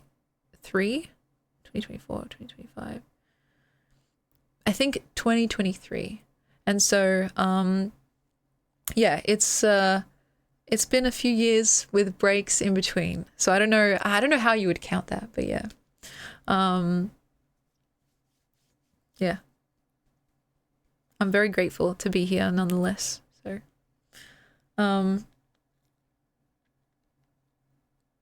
Anyway, August 2023. Yes, I remember starting, and it was like near my sister's birthday, but I didn't tell anyone, right? Like, I kept it a secret because I didn't know what to expect. And yeah, I do stream, I guess you would say full time. I mean, it's like the only thing that I do for like work essentially. And yeah, I also have my website and stuff like that, so I'm able to make a bit of extra money on the side because streaming and stuff, you know, I've been more fortunate than most, but it's still less than minimum wage. So I have like, you know, I have different kinds of, I guess, like, what's the word? Stream income revenues. That's not the word. Different places where, like, you know, I can kind of make some money here, make some money there. Yes, my website where I have like my postcards and stuff, which I can show you guys if you like. Hustling, you know, be hustling. And so it's kind of like a mix of things. The reason why I'm able to do this, because not only do I get really cheap rent, but I'm also splitting that rent with my brother. And yeah, I would be delighted to show you guys, of course. And so that means I don't have to hustle as much, and I don't have to take sponsorships that I don't want to take. In fact, I've only ever taken one, and it was the Oodie, and they just gave me a free Oodie. Though I don't like to use the word just. I mean, I use it as in they didn't pay me money, but they paid me in the form of an Oodie, so that's kind of cool. And yeah, I've been like emailed, and I've had people reach out and try to get me to sponsor their stuff, and I'm just like, I don't know. I don't really vibe with that, to be honest. I don't really think that would fit my channel. And so I'm able to be a bit more picky because I feel like you guys matter more to me than like a quick bag. You know, as I say, I'm here for a long time, not a good time. And yes, I do still use the Oodie. It's actually really fucking warm though. So for the past summer, which we just finished, I didn't really look at it, to be honest, but it's nice. So anyway, when's the Raid Shadow Legends stream? Don't even get me started. Literally don't even get me started. In place of that, let me show you guys my website, which is called Poetry or Else. And it's a labor of love because I have made this with my mum, and here, I'll show you properly. And everything on here outside of the poetic shop is available just to look at for free because it's important to me. Oh yes, the link is here. So if you guys would like to visit yourself, but I'll give you a little preview. It's got some posters, it's got some poems, and this is the one thing that's been kind of bothering me. Wait, let me drag myself back down here. So because this is like a website theme, like a WordPress theme or something, it says read more after every single entry, even when there's nothing more to read. And I tried to change it so it's only like when there is more to read, like this one, for instance, this poem here. But it just says it for every single one. And I've been trying to fix it. I don't know how to yet. We literally got into a whole discussion with like the tech support. But yeah, these are all little poems, stories and stuff like that. And yeah, it's important to me that this is all as freely accessible as possible. And the poetic shop section is just a bonus, you know, if people feel like they want a piece of me, so to speak, or a piece of the stream. There's a lot of mementos based on past like event streams. So like, you know, the postcards where I'm dressed up, like, let's see, we've got the Squidward one, the Cat in the Hat one, the the Freddy Krueger one. And stuff like that. It's a way to kind of memorialize the stream and also have a product that you guys can literally hold in your hand. How cool is that, right? And we make it all at my mum's now office, my old childhood bedroom. And so there's not just postcards, there's also stickers, magnets. There's this picture of me, and it's literally so bad. My mom was like, Emmy, you have to pose for a photo. And I'm like, okay. And I literally wasn't even ready. She was just like, okay. But yeah, so there's apparel as well, and posters, of course. So this is all just extra optional stuff. I didn't want to be too prohibitive if I could help it. And so there's even new ones. See, look at that. Emmy, or Poetry or Else, or Emmy is Thunderstruck, my mom with the titles. And so, yeah, it's one of those things where, like, I don't know, it's not only a way to, you know, have a bit of extra money on the side. It's like something that actually brings me joy to make. And yeah, hopefully a bit different to the normal kinds of merch that you see, which in my opinion, and I've said this before, is typically so fugly, you know? And then the toys and stuff like this one, which is all the crocheted toys are made by my auntie. And so she gets a cut. My mum gets a cut. I pay them fairly. There's no sweatshops involved.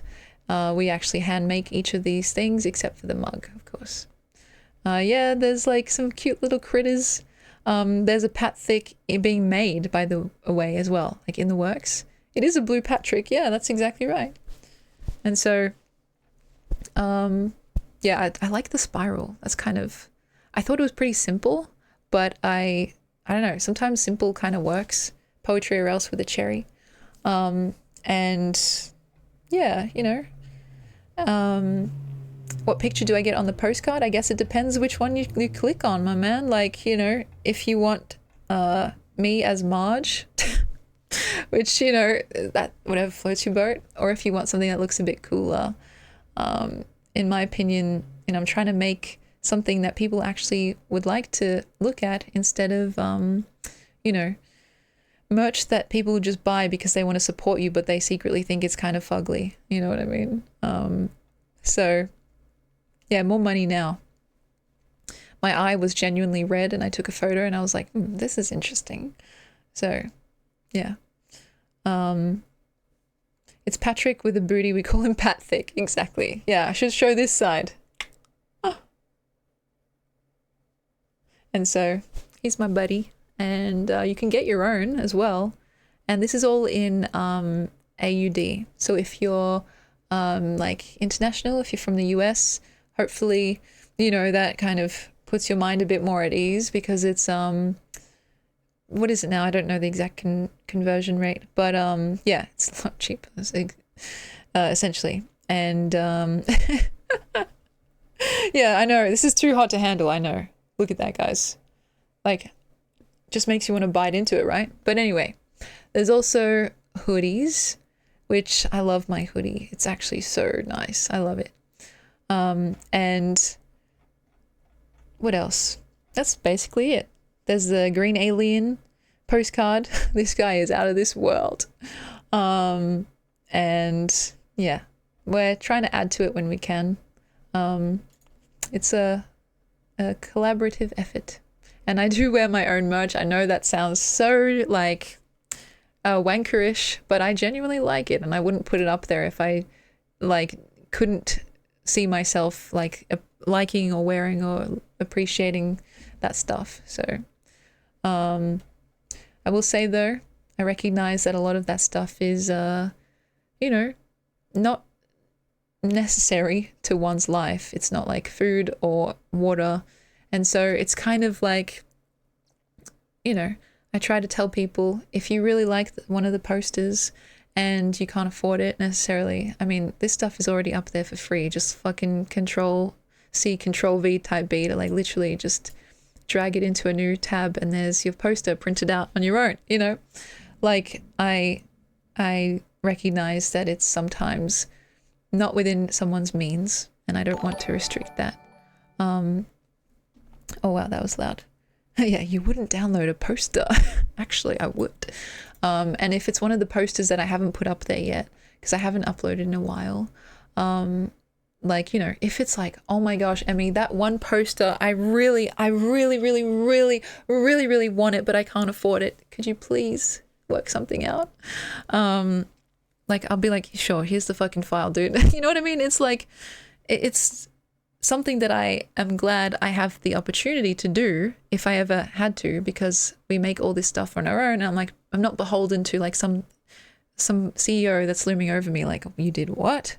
Like, I have more freedom, and that's the most important part to me. So yeah, I'm trying to do this the clean way, like the Emmy way, because I don't know if I'd be able to sleep at night if I went full on aggressive AF monetization, like $5, you know, we're not going to get into it. But I also recognize it's just like part of the hustle.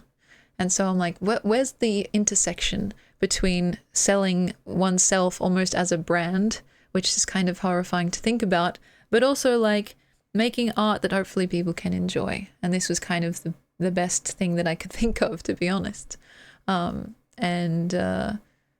like one of the reasons also that I just have this stuff for free is because I'm hoping that the actual products from the shop itself is made with enough like good quality stuff that it's actually worth the money, right? Because we use special paper, special printers. My mom has a whole fucking printing press going on in my old bedroom.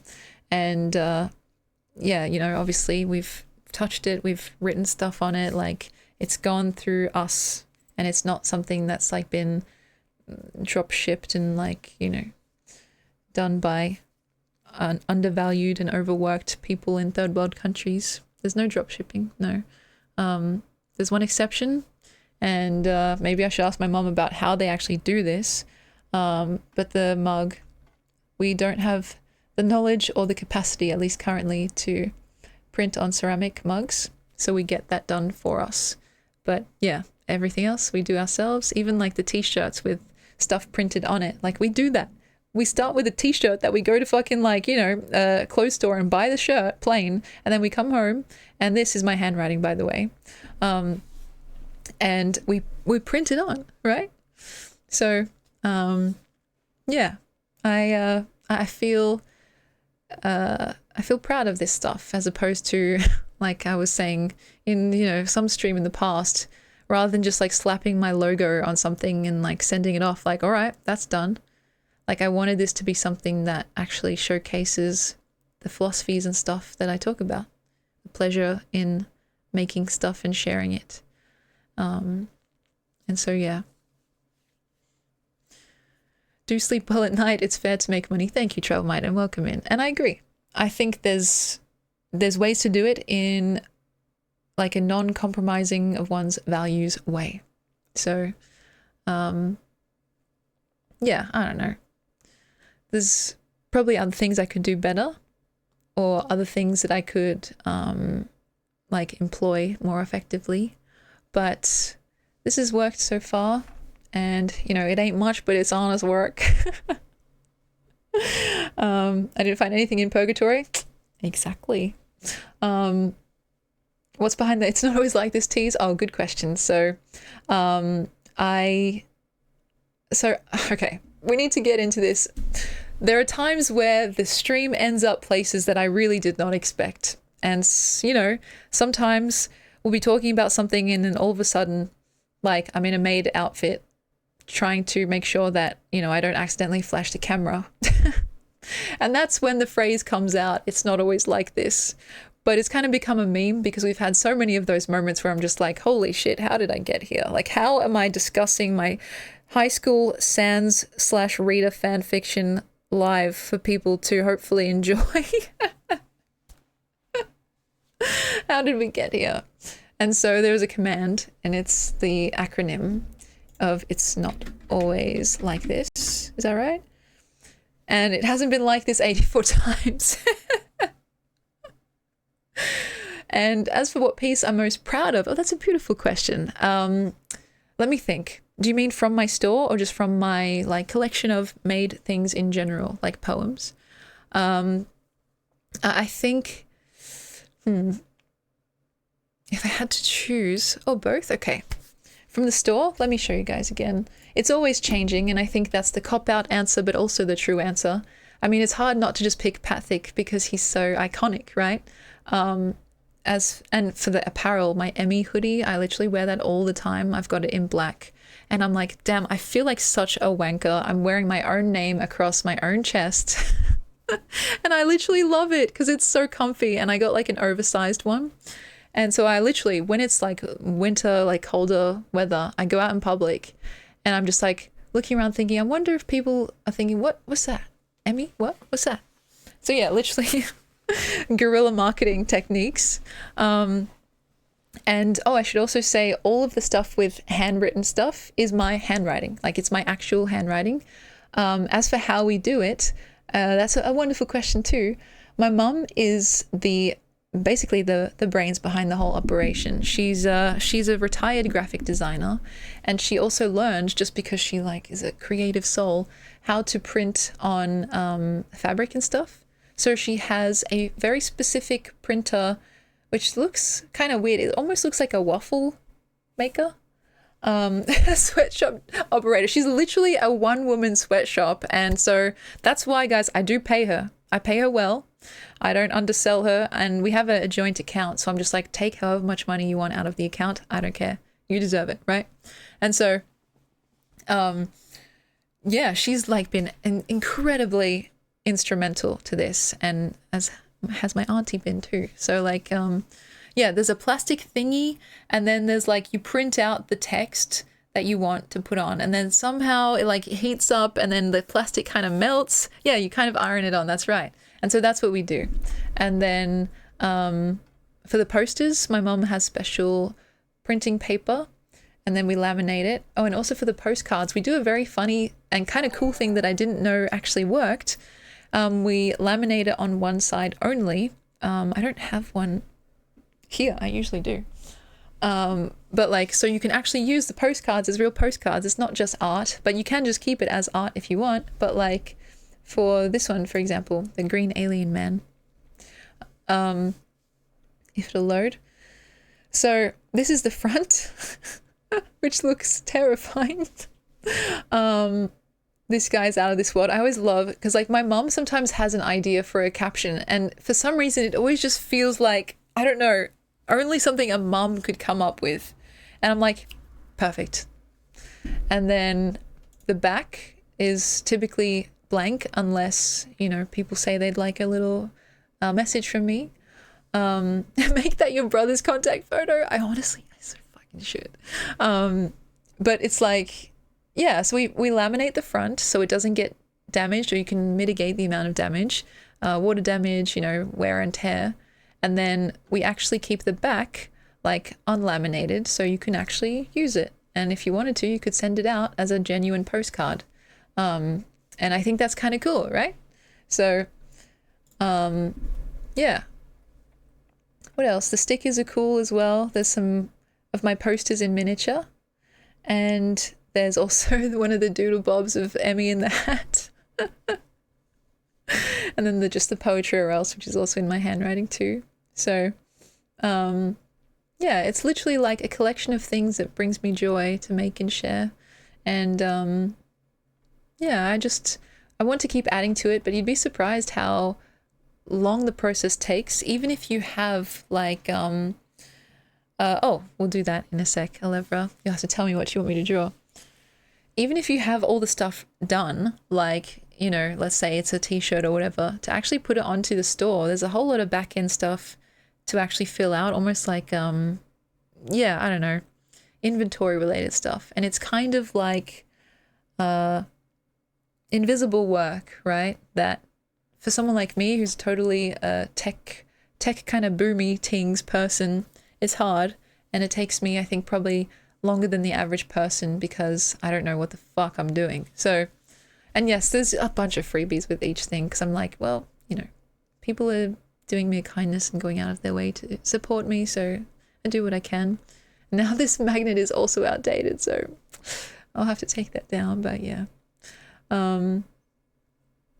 Let's see. Alevra, what would you like me to draw? And what time is it? Yeah, we've got time. Okay. that's my website, guys. There's a whole bunch of stuff, and yes, New Year, New Magnet, that's exactly right. You can go all the way to the bottom. You can read it in, you know, time between appointments, or like if you're just bored and looking for something to do. But yeah, I tried to make as much of it accessible as possible, because it's like, you know, it's my pleasure, really. So yeah. You want me to draw me trying to press a hoodie? That's hilarious, and I'll do my best. But look, do you want a jump scare?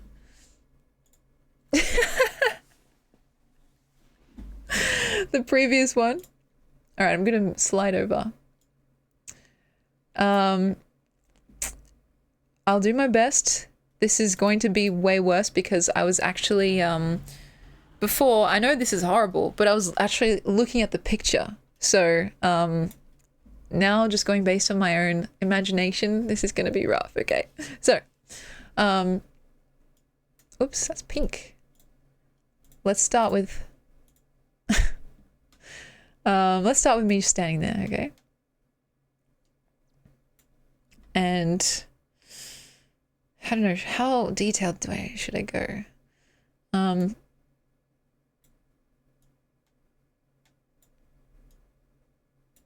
You know, the hair is very important, guys.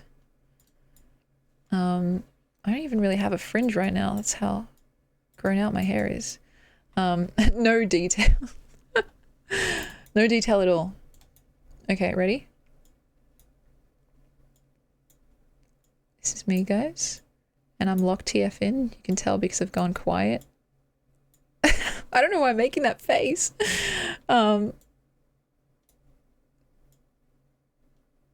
What the hell?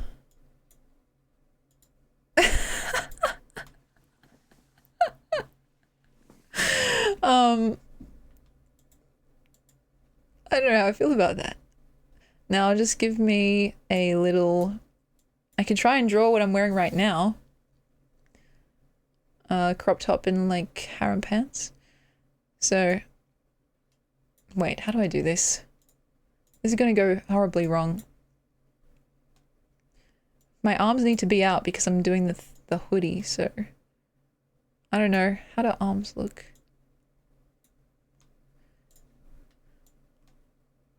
This is crazy work. It actually looks good.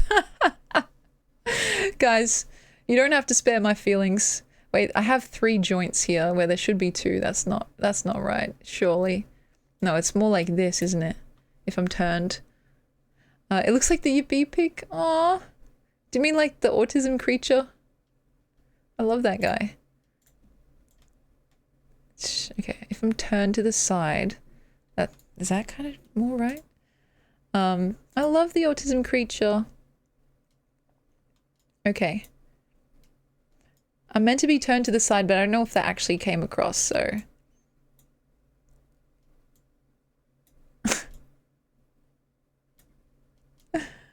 What the fuck?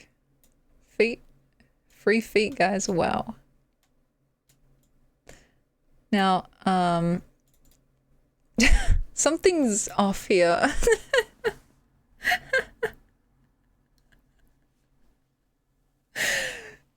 Something's very off here. Wait a minute. This is not really right. Hang on. Yeah. You know what? I'm gonna try and simplify. And give me one arm. And one arm just down. How's that? Oh my god, I need to hold my wrist steady. Okay.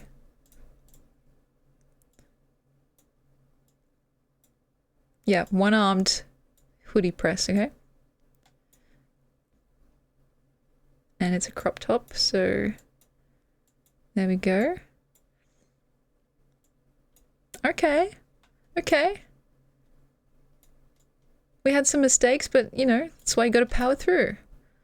Now, The hoodie press is kind of, or the shirt hoodie apparel press looks like a bit like this. It's square and then has like a top part and a gap in the middle. It's resting on like a little bench. And what you do is you put the fabric, or like the item, into the space here, and then this presses down, right? Pull up the make and model, just paste the image in. That's hilarious. Honestly, that's kind of iconic, but I feel like I'd be cheating somewhat. So let's just say that I've already put the hoodie in. It's the black one. And there's also like kind of a plastic thing where the text is originally on.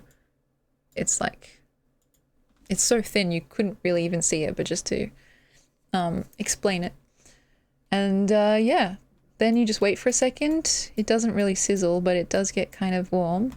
And then the result is this. Ta-da! A hoodie. I know it looks more like a shirt, but you know. Ta-da! The results! Damn, we were really struggling for a bit there, but I think we did it. Just me going like, and then, ta-da! Wow. Yeah, pretty good. I cooked and ate and left no crumbs. Oh, it does look a bit like a PB&J. What the hell? That's actually making me hungry, guys. Holy shit. Continuity error goes from black to white. Honestly, that's so true. Okay, let me fix my egregious error. We cannot have any continuity errors. There we go. And now I'll write it in white. Okay. Oh, it kind of looks 3D. Yippee! Oh my gosh, visibly, you're teasing me. I might have to go arrange some poached chicken on a nice hot baguette for lunch. Oh my god. I can't even respond to that in a way that would be safe for work. The fact that you said nice hot baguette is crazy work. That's like food porn. Jeez. You know, it's nearly midnight here. I'm gonna start donut baiting again. You guys are so evil to me. Don't stop. Okay, sorry. This is what happens when I get hungry. I also get thirsty. And look, I'm nearly out of water.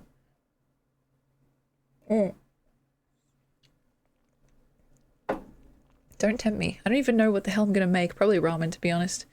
The only thing that's in the fridge... Wait, what is in the fridge? Oh, did you guys know, actually, that I often go to the food pantry as well? Which at first my brother was kind of dogging me for. Because he's like, you know, why do you go to the food pantry? Like, isn't that like, you know, for really, really close to homeless people? And I'm like, dude, they have a fuck ton of excess food that they throw out every single day. And if they don't give it to people, it will just go into the trash. It's like, it's good for everyone to go to the food pantry and to volunteer if you can. I want to. I put in an expression of interest. Yeah, it's for whoever needs it or wants it, exactly. And so my brother has come around, but when I first told him, he was like a bit sus on me. Like, I think he expected that my going would take away from someone else, but they literally always have extra, like always. And the bread section is always packed. And there's like a whole crowd of people that go every week. They have it on 3 times a week, but they say, please only go 1 time a week. And I have honored that religiously. And if I miss one, like I will just go, you know, the week after instead of going to the next session, because I just feel like, you know, I just feel like I can survive. And I often do still go to the normal grocery store, but the like majority of the food that I have at home is actually from the food pantry, or like, yeah, a food bank. And so yeah, I have been going for a while actually, and I didn't really think to mention it, but yeah, I just wanted to say that because I don't want anyone to feel like it's a embarrassing thing or like a weird thing. You do have to do your diligence and check, because sometimes, you know, the bread may be getting on. It's usually stuff that's either close to expiring or have already expired, but it's still like fine to eat, right? A perfectly glazed pink donut would sure hit the spot. That's kind of I can't say what that kind of is. In terms of what I normally in terms of what I normally get, not me actually gulping in real time, usually bread. And they actually give you like, they kind of take you through a tour, and you get given a like, you know, a volunteer that will guide you one-on-one. They're like, would you like this or this, this or this? And you get to choose, right? They usually give you one meat product, then like a variety of different vegetables, some fruits, and then you have free reign to go and look at the bread kind of section, and you can pick out as much as you want. But obviously it's kind of like, you know, don't be greedy, essentially. And so I go once a week. Sometimes I forget, but I usually try and go because it makes a big difference. And yes, it's rare, but they sometimes do have sweet things. And this was last year, so I've been going for a while, because it must have been last Easter. It was like the first time I ever went. Yes, it is an honor system. That's a good way to put it. Like, the first time I ever went was around Easter, and I kind of just showed up. I was a bit nervous, and I was like, oh, I don't really know how this works. And they had all this like stuff from the Easter rush, like hot cross buns and chocolate chip hot cross buns. And oh my God, I was like, oh, no way. You're joking, right? And so I, because I was late, because I didn't really know, like, I didn't know how it all worked the first time I went, right? I was late. And so there was like literally a mountain of stuff left over, and everyone else had basically gone already, the people that normally go and get their stuff. And so the volunteers, they were very extra nice to me, and they gave me like twice as much as usual, because I was like, oh yeah, I really like hot cross buns. And they're like, here, take it. Like, we need to get rid of it. And I came home and I had like, I don't know, 5 like packets of hot cross buns. And I was like, oh my God, I'm in danger. And so buns on buns on buns, like, you know, this juicy. So, hot cross buns, they're like, oh my gosh, is there a different word for it internationally? I'll show you guys. Delicious. Say hot cross buns one more time. I know, right? It even like sounds, I don't know, sweet. So, do you guys have this like internationally? They're delicious, man. The world is yours, man. Have you guys had this? Don't tell me. Hot cross buns, bruh. They're so good. And I do prefer the chocolate chip ones, I'm going to be real. Like, fruit ones are fine, but this is where it's at. Chocolate chip hot cross buns. And yeah, it's like an Easter thing. They don't really sell them all year round because I don't know, I guess people aren't really in the mood all year round, but I am. And so yeah, it's actually kind of coming up to Easter time. I wonder, maybe they'll have some. But yeah, it was, when I went for the first time, it was after the Easter rush had already finished, and so they were like trying to get rid of all their Easter products, and I think that's why they had a surplus. But yeah, I was like, oh my God, it's my lucky day. And yeah, each time I go, the volunteers are so sweet, and they're literally so patient. They never like make you feel bad. They literally, yeah, they say, you know, just take what you need, essentially. And yes, it is a song. I actually have a recorder somewhere. I don't know where it is. Do do do. You know, like I played the recorder in primary school too. But yeah, the food is a bit more delicious than the song to me. Just a bit though, just a bit. And so yeah, You'll know it as the song and not the food. That's crazy. Yeah, that's interesting. Like, what comes to mind first? Bow, bow, bow, bow, bow, bow. Bow, bow, bow, bow, bow, bow, bow, bow, bow, bow, bow. With me playing it on the recorder. Anyway, I'm actually getting hungrier and hungrier looking at this, so let's turn away. Let's turn away. Yeah, what can I say? We've talked about a lot today, guys. I hope you've had fun. We're gonna be raiding out soon. And also, I have a party on Saturday, so I don't know if I should double stream, like stream tomorrow and then just not on Saturday, or just pick up the slack on Sunday and do a fucking 6 to 8 hour stream. But yeah. I also played the saxophone when I was in school too. There you go. Played the alto sax, and I basically only did it because one of my friends was doing it and I thought he was cute. I still think he's cute. And I didn't know what else to pick, so I was fucking terrible at it. Like wetting the reed and stuff like that and just being like I was bad at it. But you guys know the friend, he was on stream with us, Alex. Yeah, he was like, he had already played the saxophone for like a year or so before, and we all had to decide in class which instrument we wanted to learn for music class, and I was like, oh, saxophone, I guess. And it was not good. Not good. So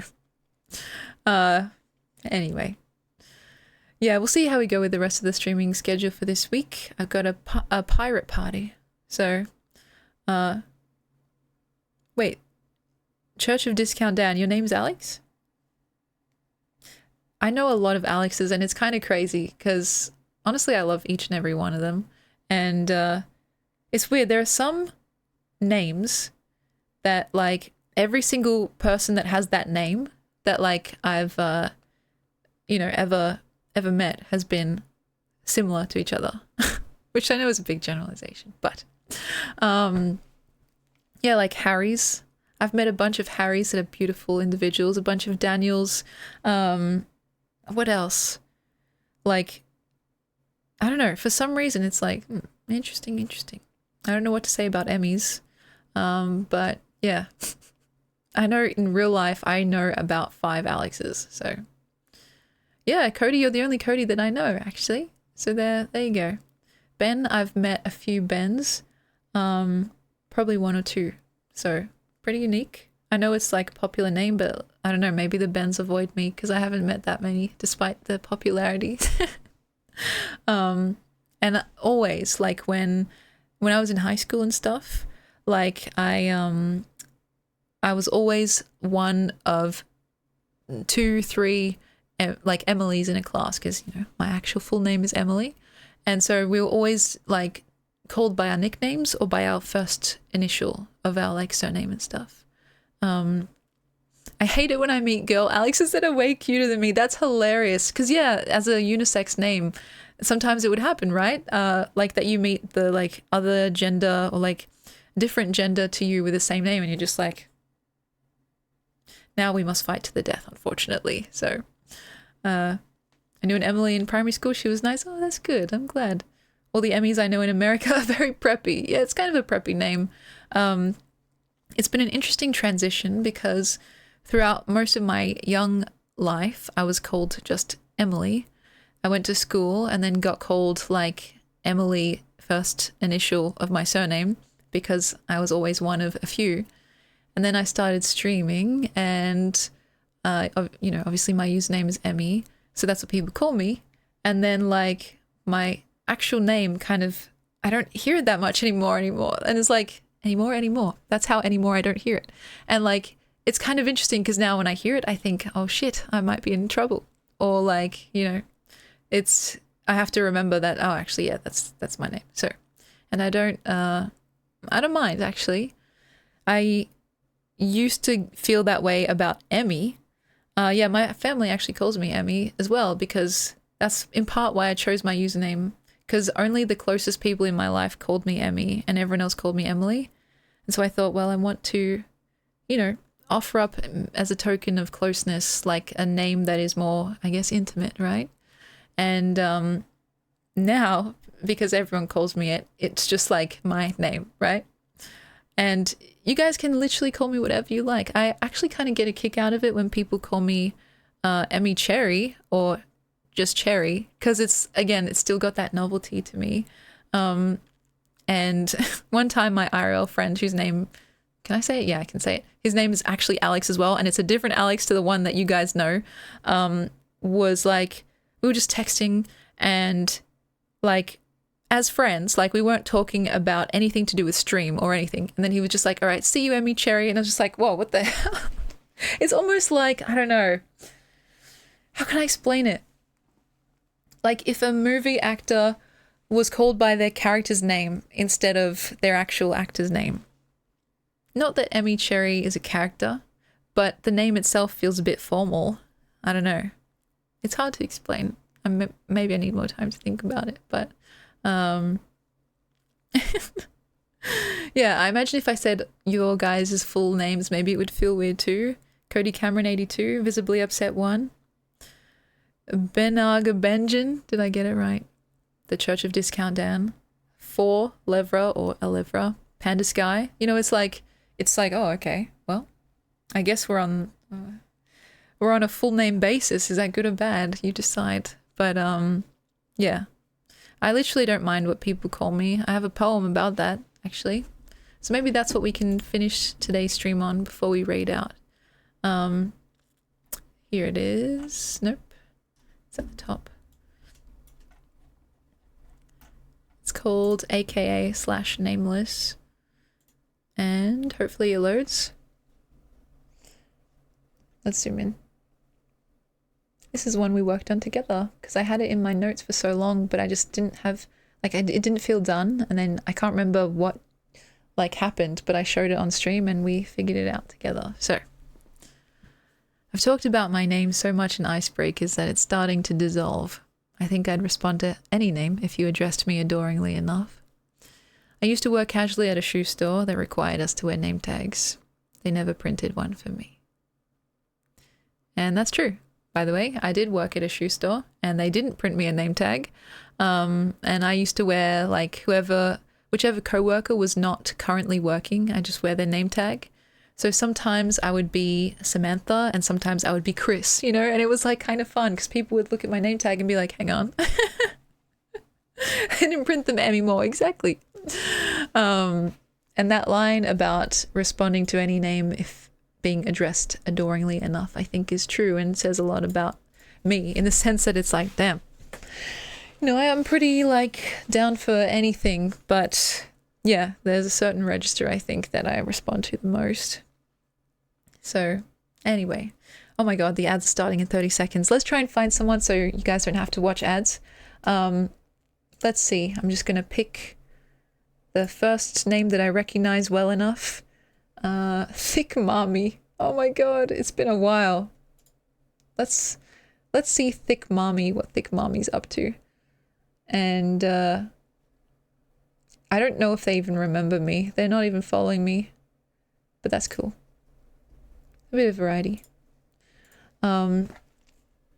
Sorry about the ads, guys. I hope we missed it. But anyway, thank you so much for joining me. Hugs and kisses, cugs and hisses, behave, or at the very least, don't get caught.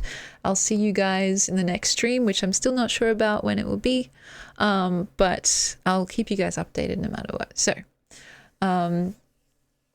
thank you again. And I had lots of fun this stream. We talked about a lot of stuff. If you're going to play the AI in the Box game, be very careful. Please be careful. Don't break up any friendships. And yes, I'll catch you guys on the flip side. Let's say hi to Thick Mommy, and don't be alarmed if he doesn't remember me. It was like a very old, like kind of, I think, random raid that was, yeah, that's fine. So, burning all my bridges. Bye now. Bye. Oh shit, there are the ads. Okay, bye for real. Take care, guys. I'll see you very, very soon. Sometime. Bye. Mwah.